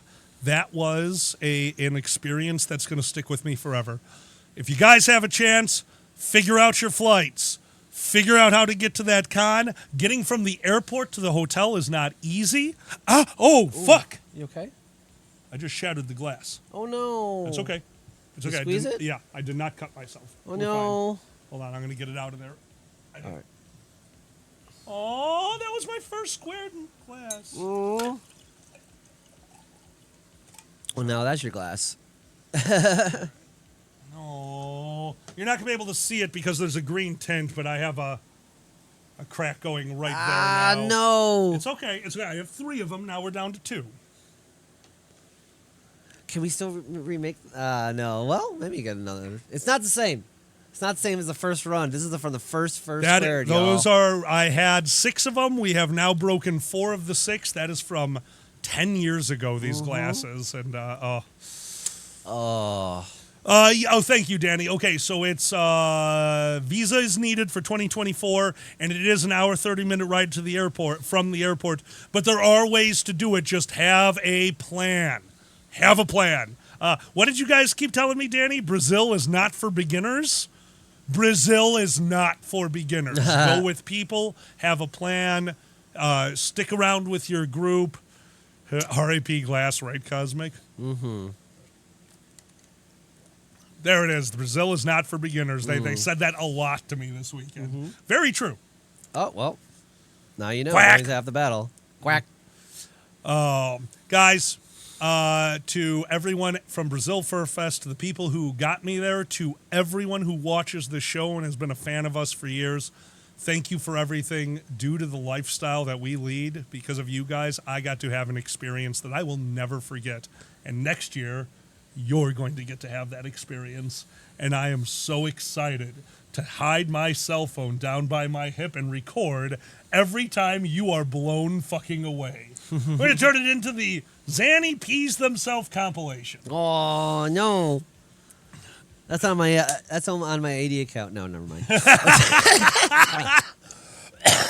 No, I don't. Never mind. All right, everyone, we're getting into the last hour of the show. That means it's time for announcements. We will be streaming our normal schedule this week. Multiplayer Monday, that's going to be Jackbox games tomorrow night, 7 p.m. Central. Heroic Hump Day comes back Wednesday, 4 p.m. Central. We don't know what we're doing for that one yet. Probably some gaming with all of y'all. Maybe some Rocket League or even some City Skylines. Billiards for Thursday, we still don't have the pool table ready to go yet, so Billiards for Thursday is probably going to be another talkie or something fun, but Thursday, 7 p.m. Central. Please, if you have a moment, join us for those. That's what we're doing this week. And of course, a huge thank you to all of our amazing patron supporters. Let's give it up for Mama T, White Shadow Hair, Auto Fox, Dr. Larks, Eddie the Weather Fox, Erner, Erwolf, Nikolai, Peter the Bear, Status Ferret, Uncle Kage, Geen Sonata, Artenis Flupus, Buddy Goodboy, Cosmic, Deadly Kitten, X and Div, Quicksum Infinita, Green Drag, Hawk Feather, Maggie Holt, Pandez, Petrov, Neutrino, Richter, Russick, Sasha Whitefur, CL Suk and Flash, Silver Godamon, Skyer, Skylar Ringtail, Werewolf Detective Paw, Two Plantains, Lux Verdus, Ellie Cujo, Celeste, Claire Coletti, Flatfax, John Vetti, Mikhail, Pafor, QM, Regda, Sapphire Bloodscale, Slippery Stallion, Stale Rice, Sully, Tom F., Willie, and Yash. Let's not forget about those strike opposers, though. We've got Coda Masters, Fukada, Mazu, Briggs Buckingham, Tezcat Magic Jag, Connie Wolfwitch, The Amazing Sue and Benny, Tikel, Nisbet, Tobe, Vesper Knox, Navik Panther, Gray Foxen, Beaten, Domain, Fluff, Zippy, and Matthew. Thank you all for your continued support. We could not do this without you. As we said before, we have gotten rid of our Patreon overarching rewards. We're just going to start doing them. So keep your eye on your Telegram, your Twitter. We will be announcing when we are starting to do new things. Up and coming will be, we have a visit from Status Ferret sometime in August. We'll get you dates and times for that. We will be doing D&D games live here on the show. We'll get you dates and times for that. And, of course, we've got Drag It Movie Night coming up. If you want to come in and watch a movie with us on stream, text only. Bowser Day, we're doing Mario. Thank you. I couldn't remember. I'm so glad you did. On Bowser Day, we will be watching the new Mario movie. Tune in for the show beforehand, and we'll show you how you can join us to watch for free. That's right. The new album from Status. We will be having the release party right here. So before we get back to the show, here's our video from Status. Thank you for being here, everyone. We are the Drag It Show. I hope you're enjoying your Sunday.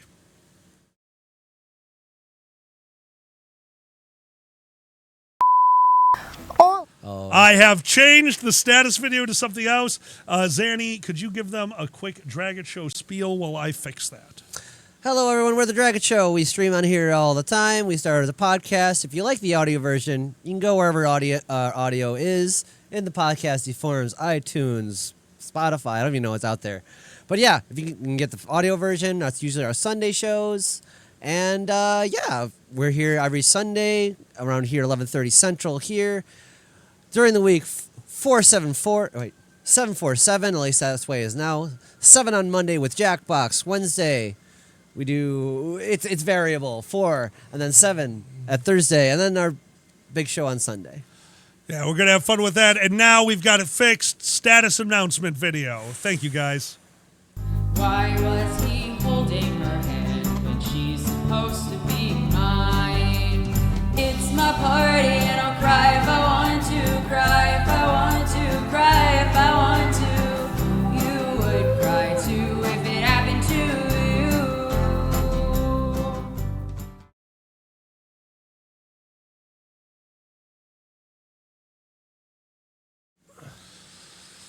That is you, Status. All right. We are in the back half of the show, which means if you are a Patreon supporter, you have already seen the post for Question Masters. You can ask us any question. We'll do our best to answer it. Our first question right now goes to Ziggy. Ziggy, thank you so much. The question is, favorite board game? games. Oh, favorite board Favorite games? board games. You're not much of a board game I'm not player. much of a board gamer. So from actual boards, I'm going to have to go with Catan. Catan is fantastic. Actually, I think it used to be Catan.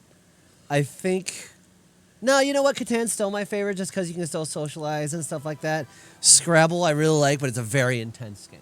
Especially, I have so much trouble with Scrabble. I like it. I just have so much trouble with Scrabble. Thank you so much to Sue and Benny for getting us into Scrabble. We missed a few there. Peter the Bear, thank you for that sub. Patsy Pepper, thank you so much. Shokol Arts. God, that's a hard one for me.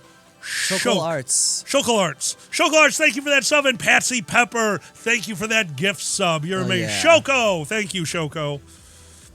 Yeah, sorry, guys. I'm very dyslexic. It's hard for me to read names. I have to take my time, and it sounds horrible. So, have a nice lunch, my friend. But what about you? What's your favorite board game? That's such a hard one. I love a lot of board games.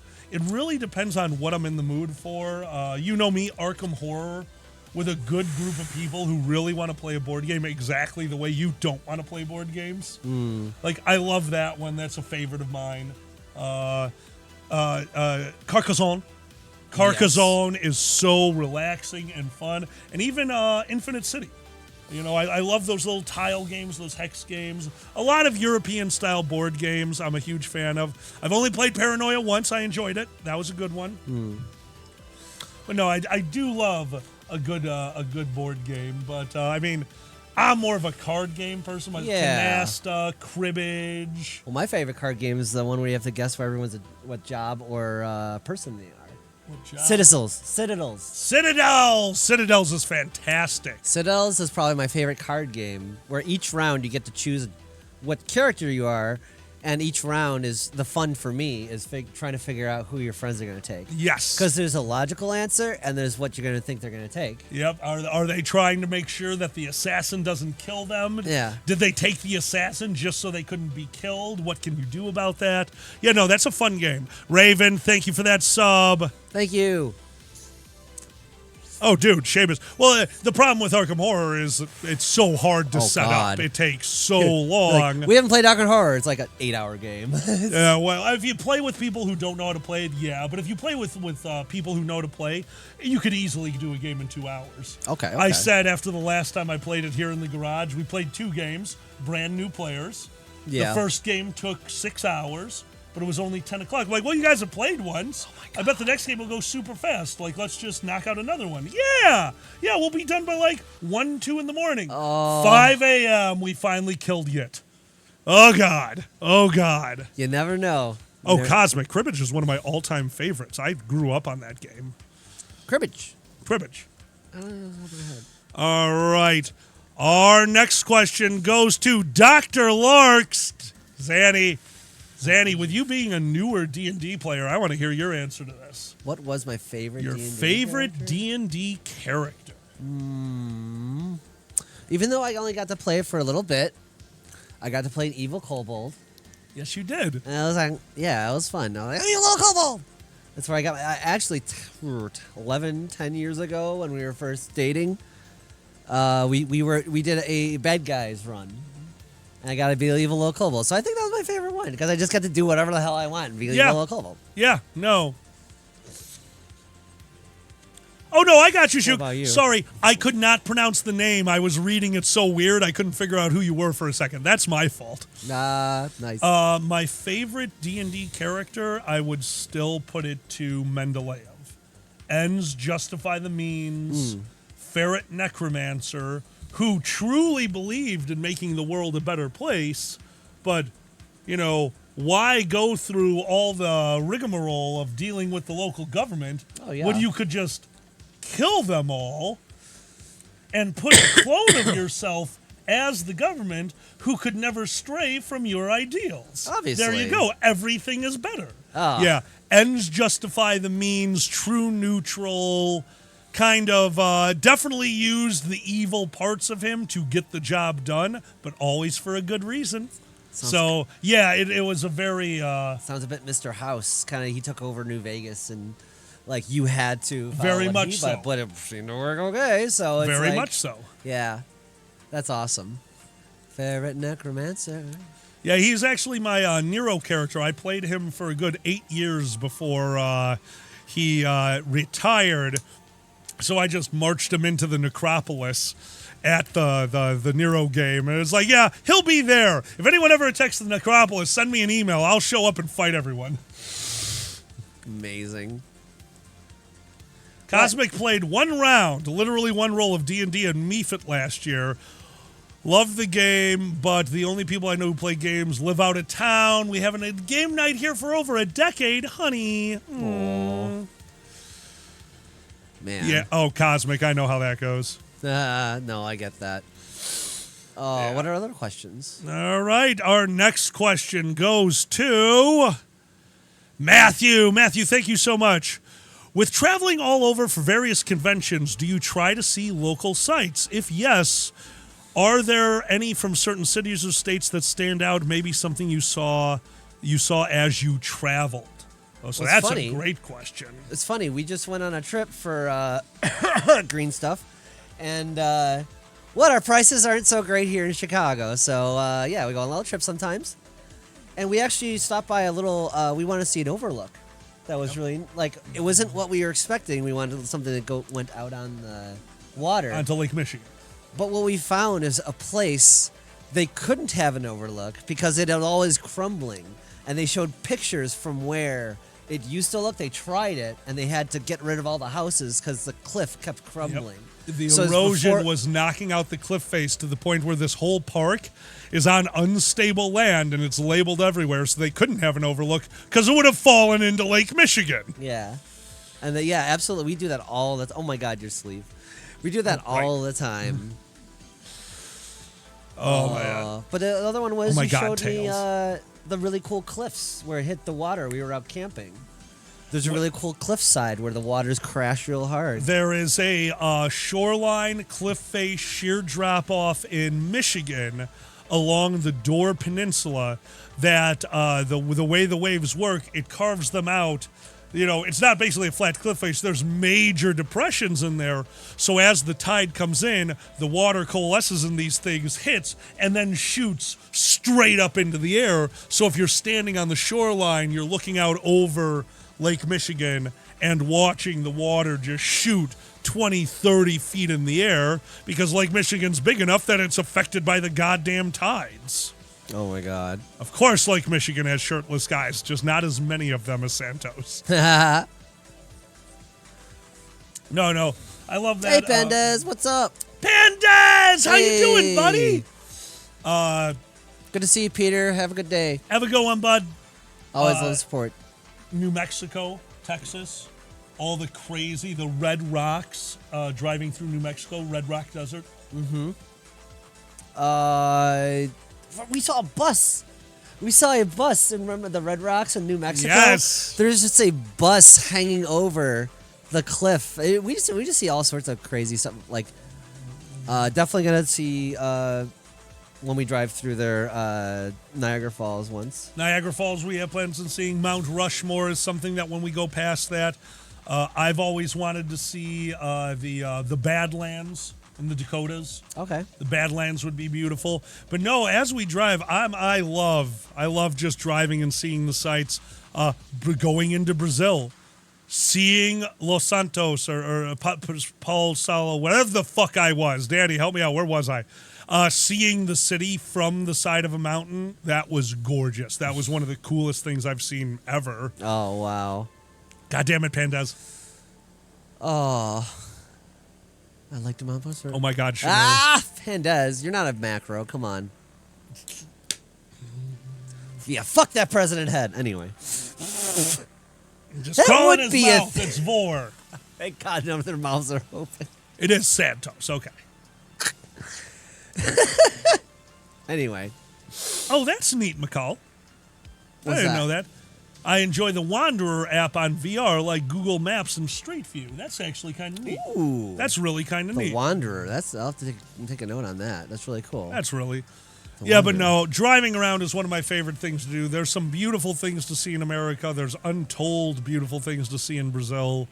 I absolutely adore it. The Wanderer. Tails, I'm app. so in for that. I go next to my where to get good weed prices. There you go. There you go. All right, and finally, our last question goes to Tikel. Tikel asks, Zanny is now my Warlock patron. What weird abilities would I get from the otherworldly patron class feature? Oh, God. All right, so basically, you are that Warlock's god. You get to give them their powers. What powers are you giving, Zanny? Oh, I see. This is like the D&D of the game coming out. Correct. You have a Baldur's Gate patron. 3. Nice. Wait. Okay. All right. I am your Arm, demon we did patron. that for so much. We did Route 66. It was amazing. You are their demon patron, the Cobalt demon patron. Projectile chippies from your hand. Just tortilla chips? Tortilla chips. It could be a weapon. Yeah. Pointy tortilla chips are like, oh! And the element of surprise, because no one expects tortilla chips. They're like, oh, is this a party? Is there a meal left? Oh, no, I'm in a battle. And then they forget. So, you launch the tortilla chips, and then that's your attack of opportunity. Because when they're busy looking for salsa, that's when you make your attack. So, yeah, you got the chip, you got automatic chippies from your hand. And also you can make it rain salsa, which is really nice, because then they'll think it's blood. But I can't afford blood. I can't make blood. I'm not that kind of demon. Because I have chips and salsa. So you make it rain salsa. And like, this is tasty. That's your attack of opportunity. That's when you're surprised at. It all comes down to surprise, because I'm the kobold. See? So you surprise them with chips and salsa. And it'll lead to all the solutions in your life. What do the shields look like? The giant chip. No. What? Burnt upside down pizza. Oh. That's right. I love it. Upside down pizza shield, that's your holy symbol. Oh, yeah, the burnt upside down pizza. I like it. You can tell where the cheese is like melted off. Yeah, that's how you block low. Hydrate. Oh, hydrate. I like that. We need more water. Oh, thank you. So yeah, that's it. Are we Cobalt? We are out of Cobalt. Thank God. Also, hold on. I think, with you as the patron, as the demon. patron, you immediately get 20 bags of holding. That is what you get for being a patron. However, if you put something in one bag, you never know what bag it's in later. You can never find anything. It just goes into the pile. No, that's the thing. One. You get one. You never find your shit. You can never find your shit. Never find your shit. Like, Holy symbol is a disembodied dick. You're gonna be like, I got one of those. Give me 5 hours. I like that, the disembodied dick. And it's a projectile, which helps with the attack of opportunity. It would help with the attack of opportunity. Danny, I probably would. It's on a drone. You get drones? I get drones now. What? Sue's right. Your first quest is labels for the bags of holding. And of course, the kobold doing what the kobold would do would put those labels on themselves, covered in stickers. And I have little motivation labels on my hand. Like, you can do it. Like, aw. I believe in you. Yay. I believe in you. Yay. Someone believes in me. Oh, my God. Thank you all so much for your questions. That is our question segment. If you would like to be a part of that, you can join our Patreon at the Question Master level. I believe that is $5, and every week you can submit as many questions as you want. We'll go through as many as we can. And, of course, beginning next month, we will be back to the big shout-out. We have figured out how to do it. That will be coming back first of next month. Thank you all so much for being here. We are The Dragon Show, and we're going to finish up the show with our usual idiom when we come back. Me and Zan talking with each other and being dorks. Yeah. Thanks for being here, everyone. Roll up and it'll make you feel better. Robe up and it'll make it alright. Robe up and it'll bring it all together. So let's watch a dragon show and stay the fuck inside. Hey everybody, we're gonna get our big page of topics because we have caparinas in our head, floating around. We are in the our organs are buoys on an ocean of caparina. Well, not quite, but you know we'll get there by the end of the day. Topics. Let me see this thing. Oh my God. That's right. Telephone is the guest of honor in 2024. Telephone will be there. Yeah. The patron saint of the beeper. The patron saint of bleeps. Beep beep beep beep beep. Beep beep beep beep beep. Or a squeaker. beep, beep, Squeaker. beep, beep, beep, beep. They squeak so much. Oh, that's right. You didn't send me the telephone video. I forgot about that. Now, one of the weird things I did love, me and you talked about this. So one of the things that really got me about Brazil was the love they have for their country. Because you say that in America, and usually your first response is like, oh, do they love their country? Like they believe in America and that we could do something with this hodgepodge of people? Or do they believe in America? We need to get all non-Americans out of here. Like that's what I'm worried about when I hear public pride or national pride. Oh, yeah. And then you go to Brazil. And it's like, welcome to Brazil. We love and people and our drinks and community. Their public parks are so well used. It was 10 o'clock at night. I saw like 6 groups of people kicking around soccer balls, people sitting out eating the street food there. It was so cool. America, we've got fireworks. Yeah. We've got fire. Like, hey, you love your country. What are you going to do? I'm going to buy everyone here a caparina. What are you going to do? Light off a small stick of fancy TNT. Woo! Well, don't you remember? We celebrate the 4th of July. We celebrate America. That's what we do. Eating and blowing shit up. That's right. That's what we do on the 4th. That's how we celebrate our patriotism. That's the difference. It's them celebrating their patriotism is kicking the ball around. Us is eating a hot dog, or that's true. Yeah. That's true. Or in my case, endangering the lives of so many people. Oh, that's how you show your patriotism? Do you not remember the first 4th of July you spent with me? Okay, that is patriotism. You were horrified of me. You had a gun. Okay, I've never seen everyone wrap a bunch of Roman candles together like a fucking flat cannon. You look like you're out of Unreal Tournament. Like, yeah, that's my boyfriend. Talk for a second. I had to see this motherfucker, just no explanation, have a stick with a bunch of, you looking for it? A bunch of tubes with duct tape, of course, because this is America. And I used to have a video of him. Oh, you have it somewhere, don't you? I think we put it on our page. Hey, there it is. Okay. You could probably. So I think I can just redirect to the window. Guys, we're going to try something here while Zanny's talking. If I can't get it to work, I'm sorry. Oh, wow. Go ahead and talk. Good memory. I remember this. All right. We are about to show you a video from when I was 23 years old. Oh, like you wouldn't do this today. I would immediately do this. Yeah. So, yeah. Oh, everybody. I was 23 when I did this. Okay, how do I there you go. Watch a video? Now we have to make a new window capture. Media source or window capture? Window capture. Window capture. Window capture. Got it. Mm-hmm. Now you want capture 9. YouTube. That's good. Yeah, that'll do it. Okay. Window. That's good. Okay. Hopefully this works. Hopefully this works. Window capture, and we'll see if we can get this to work. We I want got an idea. desktop audio on. Yeah, you're better at this than I am. Just for now. Good call. Good call. Nope, you're right. You're right. Just for now. We're deleting the window when we're done anyway. Yep. No, you've got the right idea. All right. Perfect. There we go. All right.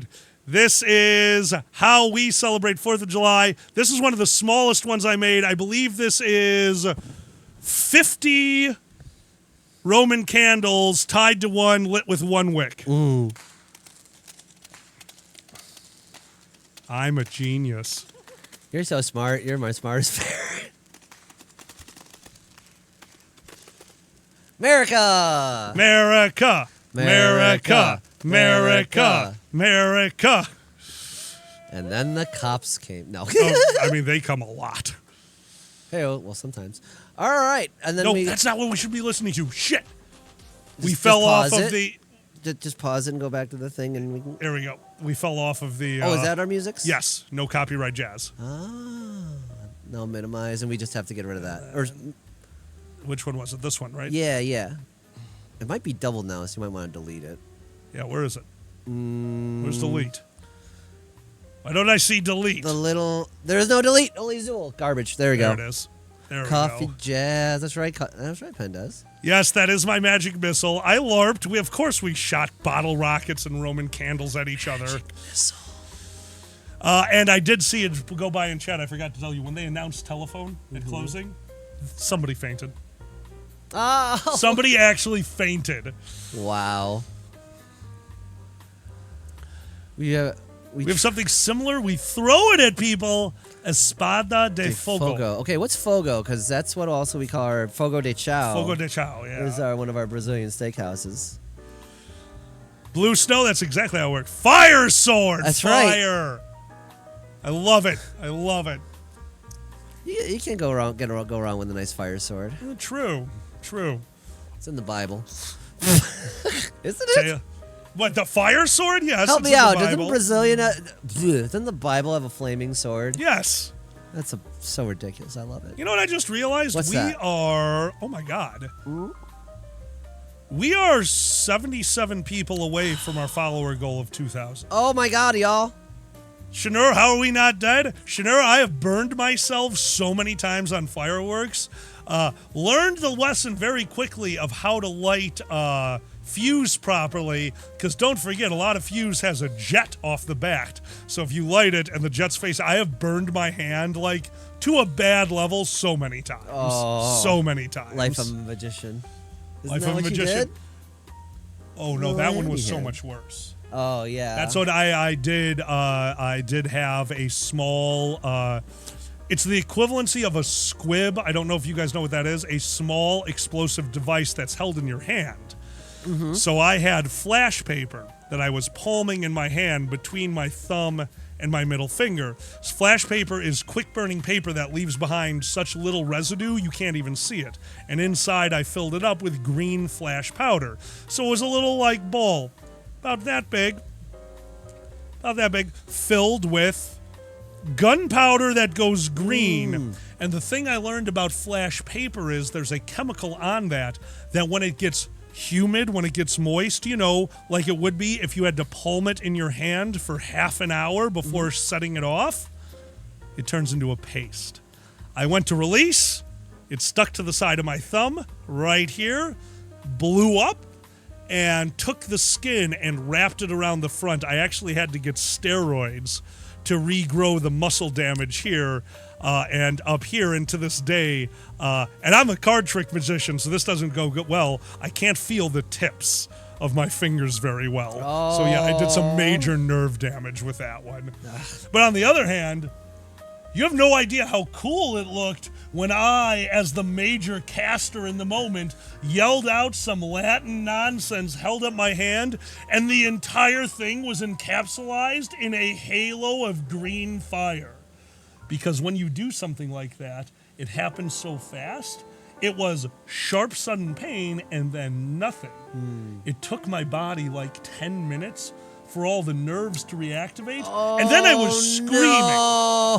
was screaming. But to everyone who was around me until I went to the hospital, they're like, man, Alkali's a fucking badass. His hand looked like it was completely blackened and they didn't even make a flinch. It's like, nope, I killed all the nerves. I couldn't feel a fucking thing. Oh, God. At least it looked really cool. It looked fucking badass. Suffer for your art. What about... Oh, I missed something from Tales. Yeah. What's that all about? What about a pun competition next year at Brazil Furfest? Dude, I submitted 10 puns to the Brazil Furfest pun competition. Did a single one of those puns win the competition? No pun intended. God damn it. Love you. That wasn't very funny. Well done. We are making it with Kasaja. Danny, and Brazil was nice enough to give us a proper bottle so I could show Zanny what a proper Caparina tasted It's like. very good. I gotta say, man, I'm a tequila guy. I love my tequilas, hands down my favorite booze. As far as straight booze goes, it's always going to be there. This is better than any mixed tequila drink I've ever had. I love limeade. I love the flavor of it. The sugar goes well with it. No, this is the best mixed drink I know of. I agree with you, honestly. Russick. Right? Yeah, this is a mixed drink. This is what a margarita should taste like. Mm-hmm. Like, this is a good margarita. Oh. Not wrong. Love it. Better than tequila. Better mixing than tequila. Nothing, Danny. You're asking somebody who grew up with tequila to have a. There is no alcohol that will beat a straight tequila. I am a tequila fan. Everything about tequila, front taste, aftertaste. You get that beautiful burn in the back of your mouth. A Blanco tequila has that agave that just shines through. It's so good. Straight. Mix it with anything. That's a mixed drink, and this wins. Oh, straight so tequila, good. no one's beating straight tequila. Gotcha. Mixed drink, this beats any tequila mixed drink I have ever had. Nice. Yeah, because you can just drink that forever and not have a hangover in the morning. That's right? one of the reasons I love my tequila, yes. And you got a hangover cure in Brazil, didn't you? Yes! Yeah. Because I'm a genius, and when somebody from Brazil hands me a vial of piss-looking liquid and says, drink this, I didn't even question it. Like, okay, what was that? Piss? That's how they get ya. That's how they get you. Oh, it's funny. Danny, please, yes. Kashaka. Oh, no. The Kasaja really got us. Safety, thank you for that resub. Thank you. Oh, boy. Patsy is a tequila fan, too. We got a bit of... Tequila. Oh, what a classic scene. That's so good. For those who don't know, we will be back next at Indie FurCon. We hope to see you there, if that's our next con. But otherwise, we'll be doing a lot of streaming on here, and the Firecast with Status coming up. I'm so excited about Hopefully that. We'll see you there. It's been a while since we got to have Status on the stream. We'll have that. We have plans for the rest of the year, guys. All of your favorites are coming back. We're going to be doing a release party for Pepper. Pandez is going to be coming back, and they're getting a invite onto one of the D&D games. We have so many people we want over here and show off the amazing skills of the fandom. So it'll happen. Keep your eyes on shit that we do, and hopefully join us sometime. Thank you all for being here. We have been a little stressed out this week. Yeah, how's it going? I believe Zan got me really good a few nights ago while wandering around the kitchen. The Brazilians are coming, oh my. The Brazilians are coming, oh my. The Brazilians are coming, the Brazilians are coming, the Brazilians are coming, oh my. Because I'm just stressed out like, oh, our next show is going to have all the Brazilians. They're like, it'll be fun. Like, Well, usually that means something else. It's so it's like it was a stressful version of that. I want to have a good stream. Hopefully, y'all been enjoying. Oh. We loved having you all on. It's so great to see y'all. Seriously, I can't wait to meet you next year. And hopefully, if you come over here to the States, we'll see you because we're traveling all over the place. So. I'm excited. I believe, unless something changes, a lot of the Brazil Furfest board are going to be flying to Chicago and staying with us for a day or two before Midwest Furfest, hopefully. Oh, nice. So I can't wait to see you guys. And Danny asks, in a ranking without first squared. Okay, so no first squared. That's my con. Where is Brazil Furfest placed?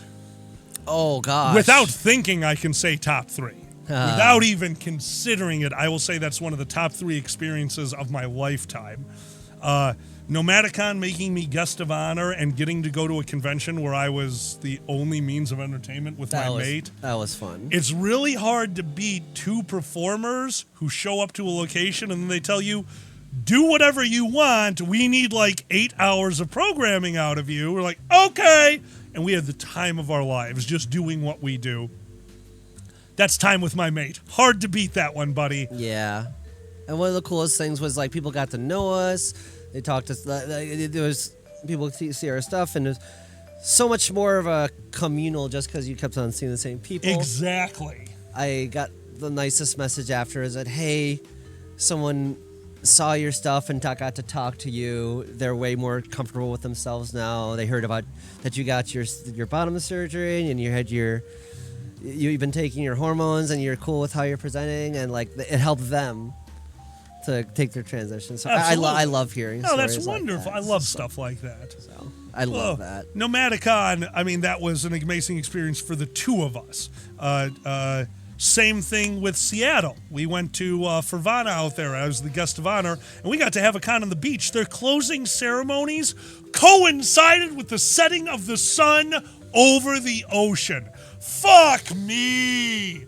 That was incredible. Oh, yeah. And hold on. You go ahead. Kisses. They don't have, the Brazil guys don't have enough points to pay for kisses. Come on, kisses. Now a real kiss. I love you. Love you too. But that being said, we're Cobbles now. It's all about the atmosphere. It's all about the community.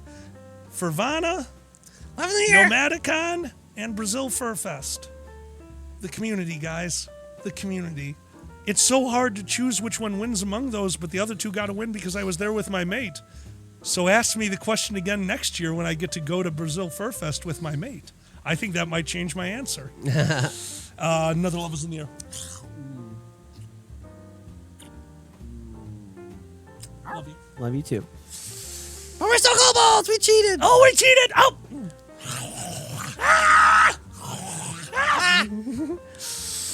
Anyway. No, I'm so beyond blown away. It's a feel.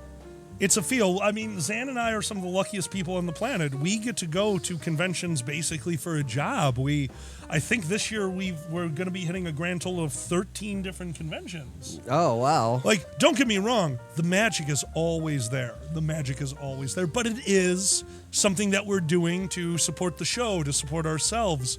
And every once in a while, you go to someplace and it's not a job anymore at all. And it's just beautiful. And that has happened for weekends at a time. And those are the three that really stand out for me. Like, oh, this wasn't a job. This weekend, I got to do the thing I love. I got to go out. I got to be with my mate. I got to entertain people. And then I got to enjoy a community that is unlike anything I've ever seen on this planet. Absolutely. Yeah. So that's what I look for at a con. And Brazil had that in ways that I can't even describe. Mm-hmm. Oh, Tails, I can't wait for next year. Oh. Was your hat safe there? My hat was safe. Yes. My hat was safe. Kage's not so much. Oh, yeah? Kage has a beautiful bowler. A beautiful, no cursing for 5 minutes. Sue, I want you to go to Brazil with us so bad. I want an entire American contingent. Let's all just get our flights in at the same time and we'll get a bus. Kage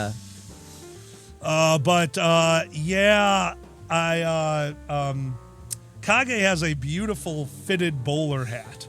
And they have the tendency to leave it behind the stage for panels, which means I had a beautiful bowler hat that fit Uncle Kage for like half of Anthrocon. Just bringing it around and putting it in the room I knew he would be in. Oh, my gosh. Oh. I got nothing, sorry. Let's talk about something. I don't have a hat. I'm left out. I'm not a hat person. It gets too itchy. I can't do it. I'd wear a beautiful hat. Some people are asking me, like, sometimes I'm a little self-conscious of my hairline. A hat would do well for me. I just can't do hats. Come on, baseball hat. No, you look like such a... Everybody, Alkali looks like such a bro in a baseball... He becomes fair bro. Yeah, I do. In the baseball hat. Crazy... Oh, like the... I agree Kentucky with you, top hat. We'll get a Kentucky Derby hat. Okay, you should be wearing a Kentucky Derby hat. We can have a full scene on... Oh, I got it. On top of my hat, we go to Kentucky Derby. We have our garage on my hat. The garage is open. You can see totally... It's a panorama... What do they call those? Diorama. Diorama, okay. Right? A whole you know? Well, Fio wants to make you a mushroom hat. Mushroom hat. It'll be like the... That would be good. We can make it look like the... I got it. What? It's the Christmas scene. What do they call it when they have on the Christmas? When they have the Nativity? menorah? It's a nativity. Are you going to put a It's nativity, a Dragon Show nativity on the top of your hat? Yes. Where you're Joseph. Sorry, you're God's cuck in this story. Joseph and the amazing Technicolor. No, meme coat. hold on. Because you are the father, so no, you have to be God. And then Joseph says, like, it's just there. And then I'm Mary, like, oh, look at our baby. And there's a little Dragon Show in there. It's just a logo in the manger.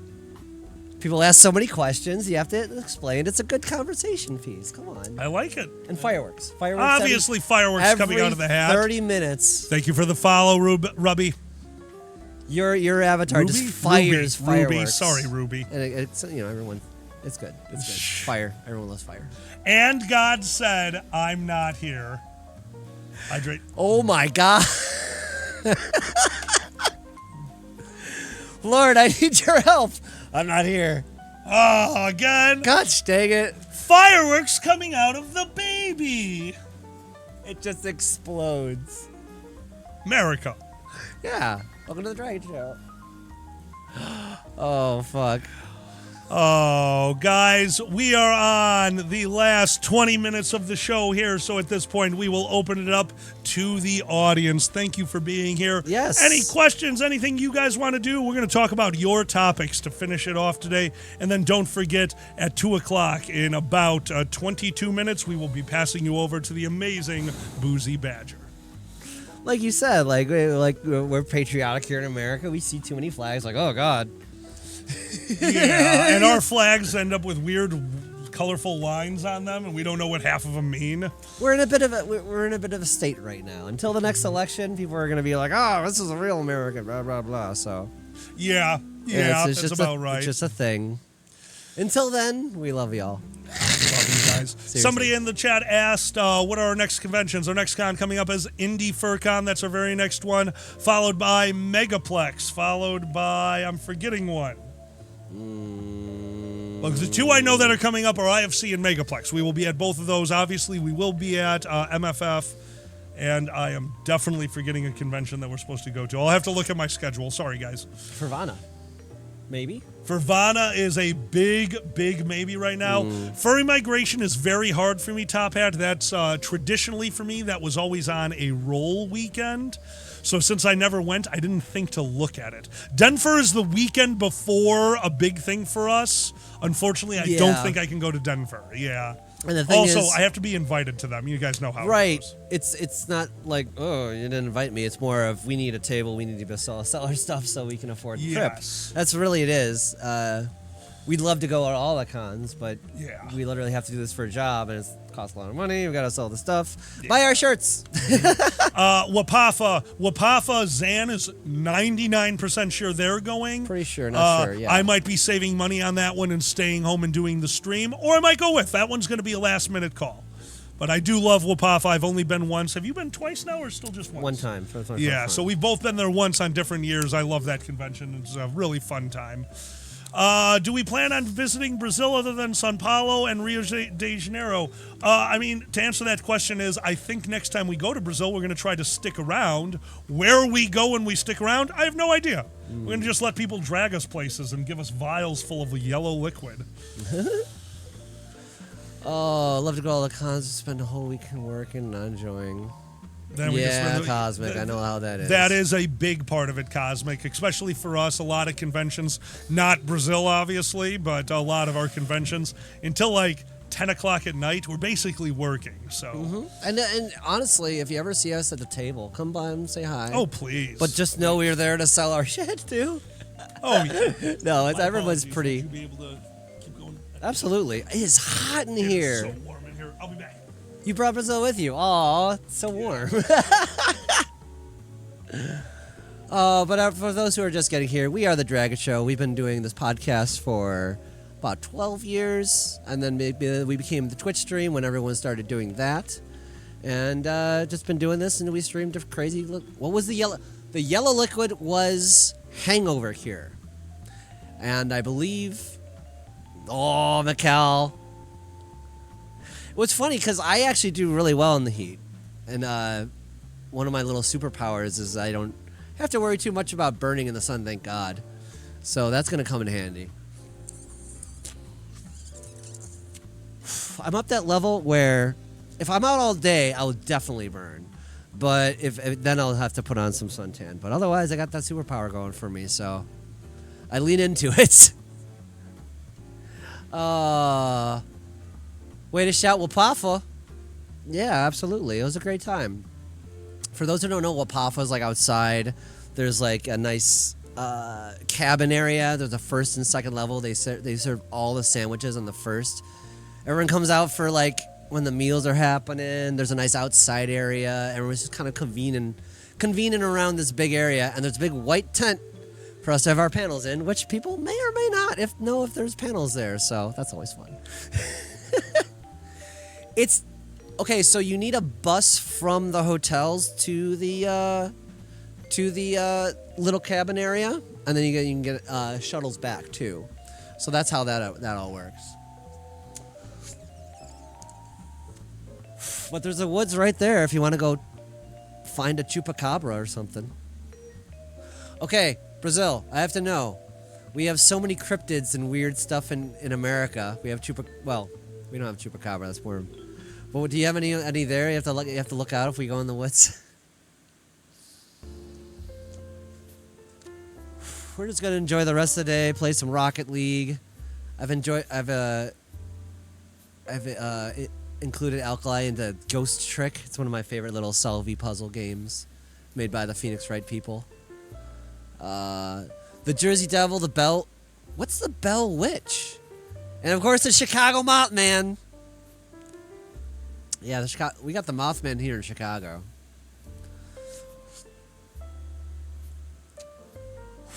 Oh boy, Florida Man.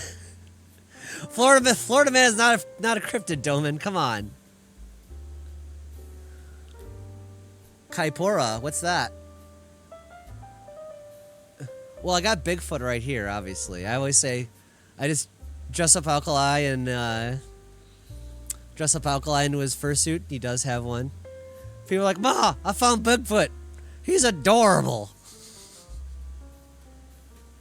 We live in fear of Florida Man. No, that's the Sandus Channer. That is now Florida Man. We have Native Africans. Oh, yeah. Please tell me Uncle Kage is one of your legends of just haunting the woods in Brazil. I'd love that. The Headless Mule. That's awesome. Oh. Yeah, you gotta love the Chicago Mothman. For those who don't know, here in Chicago, we have a Mothman that sometimes appears, and people get really drunk and they see the Chicago Mothman. He's the liver... No, Alkali's the liver man. Alkali is the man with the invincible liver. I need some more capoeira. How do you pronounce this again? Capoeira is the martial art.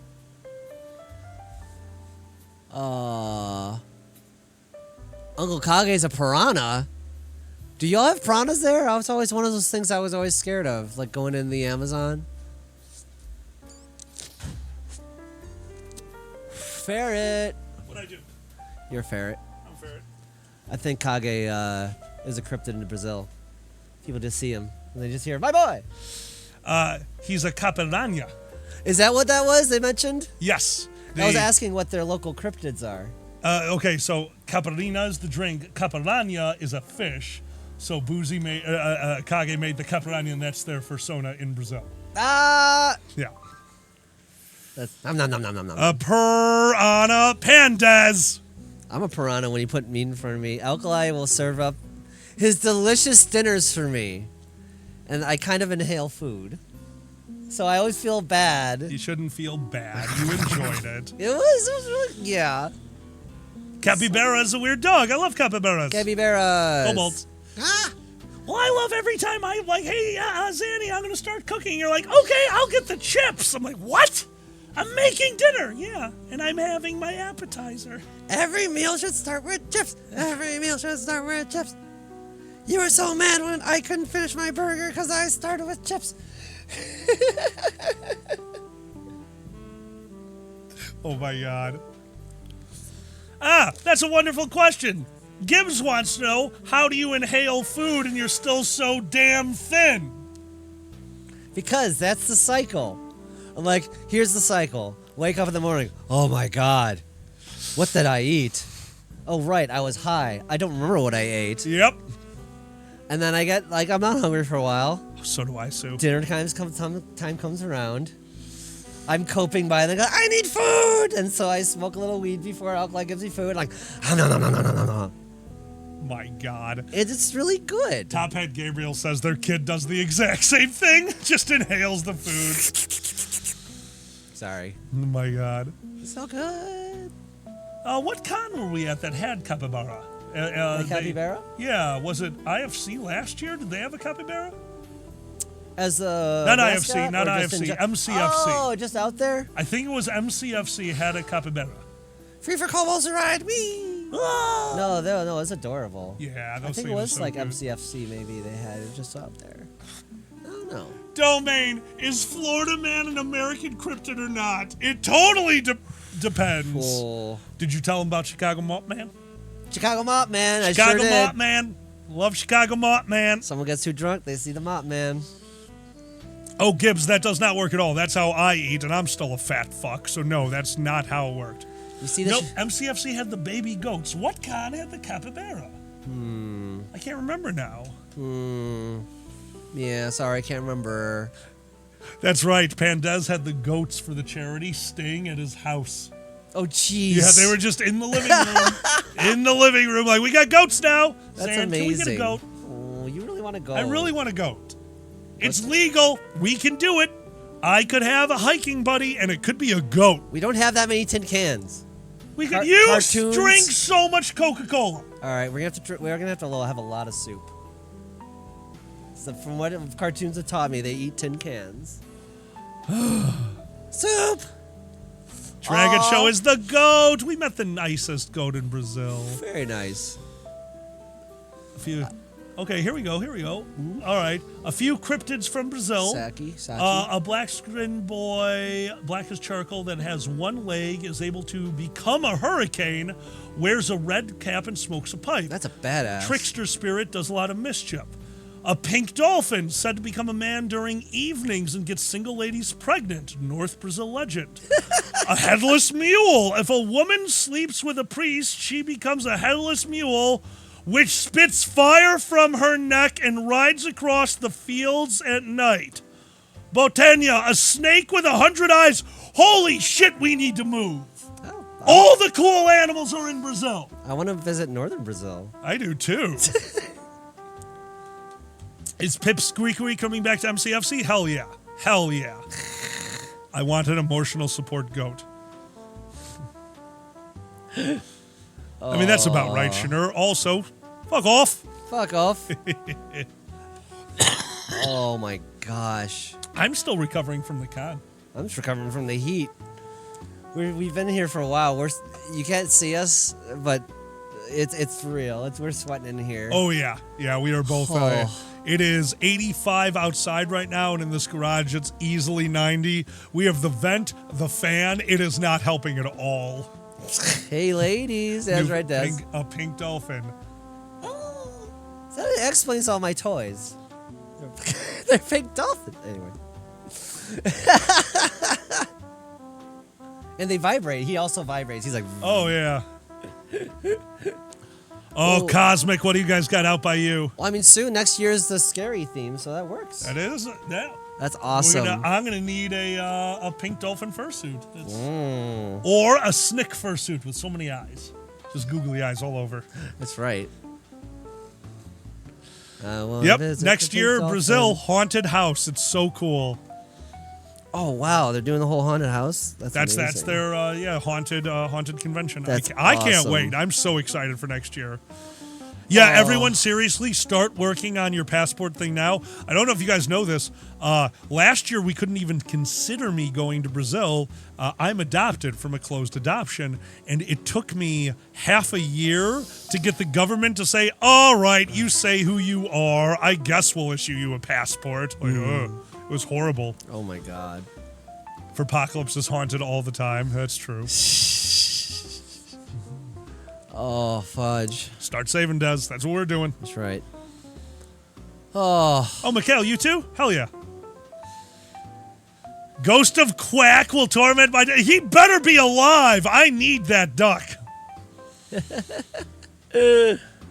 Oh. That's so funny. We're watching so much King of the Hill now. It's so good. You're the one who said it. Actually, I think I'm going to use your... King of the Hill is the perfect show to show somebody if they want to know what America is like.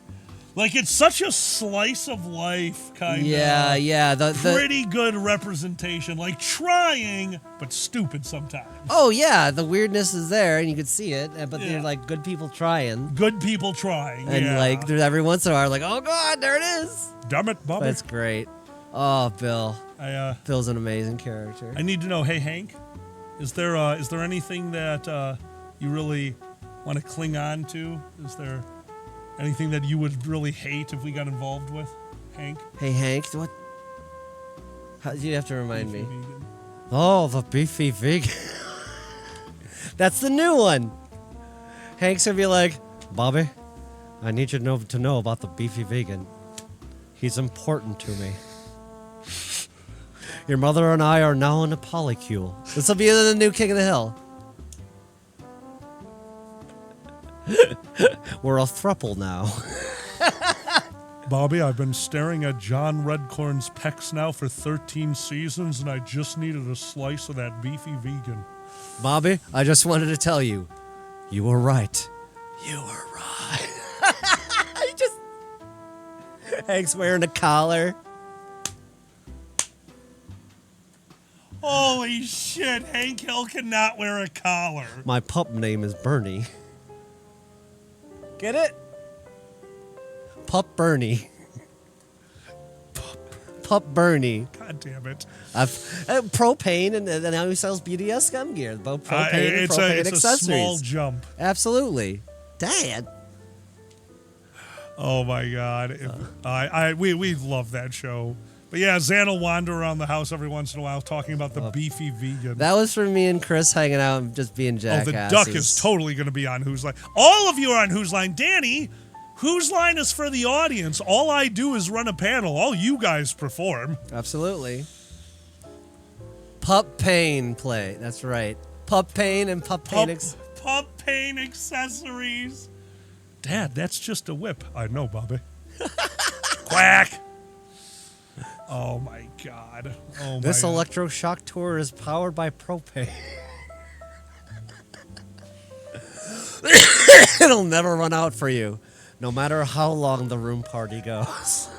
On the harness, he just has a bunch of hooks, and all the fucking spatulas and grill cleaning equipment is just hanging from his harness. I'm ready. I'm here to grill and to thrill. I'm a man, but at night I'm known as Suspendable Boy.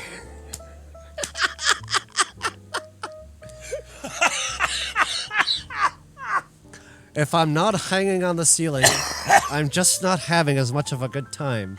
You understand, Peggy?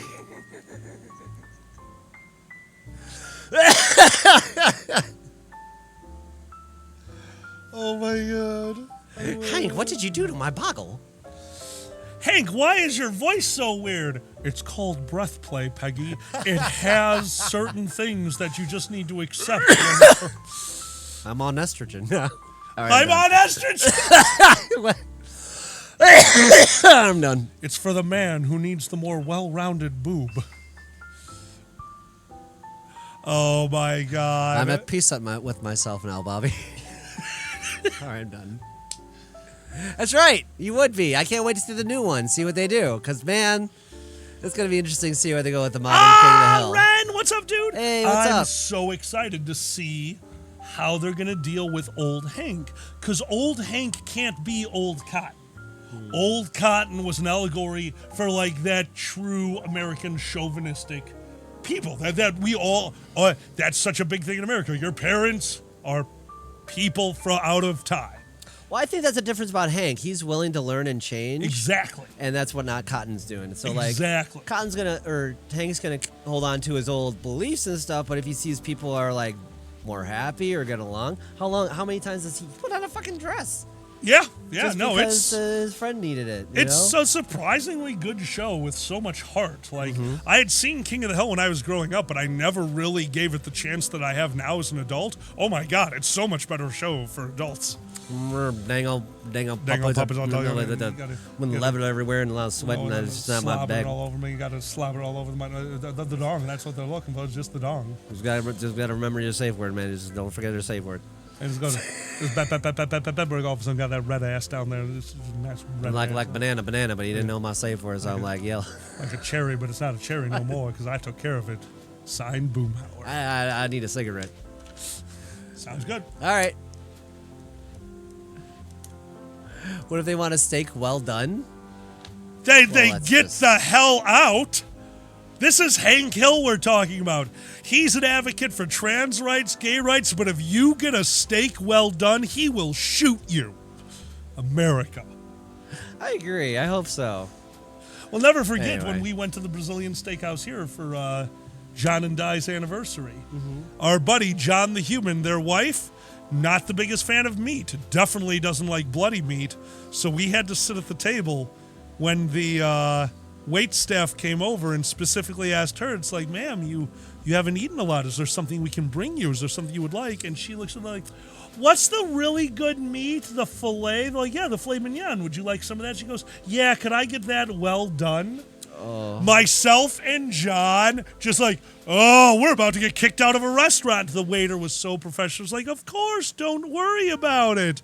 And as he turned around, made eye contact with John and gave him the whole, it's fine, we understand. Like, that made the night worth it. Me and John were laughing the rest of the night. That's amazing. Zanny, anything else before we get out of here? I got nothing. Thank you all for joining us. It was great to meet some of y'all. I'm sure we'll see you next year. And just hope you join us during the weekend on Sundays here too. We have a good time. We yap. If you want us on the road, we're on where the podcasts are. So go ahead and download us there. This has been a blast. Can't wait to hang out with y'all. And that's all I got to say. All right, everyone. We have been The Dragon Show. That is Dragon and Ferret together. And before we go, I just want to thank all of you for an amazing experience that I will never forget. To all the new friends I made at Brazil Furfest, I can't wait to get to know you even more. And to all the friends that myself and Zanny are going to make, I can't wait to see what the future brings. They paid for it before we left. Zanny, are you ready? The Chicago Toast. And here's to you, here's to me, forever friends we shall be. And if we ever disagree, fuck you, here's to me. I'm Alkali. I'm Zanny. We'll see you later, everyone. Thank you so much for joining us, and good night. Oh, we have to wait for the thing, no? What thing? Oh, no, it's ready. Okay. Goodbye, everyone. Goodbye, everybody. All right, stop streaming.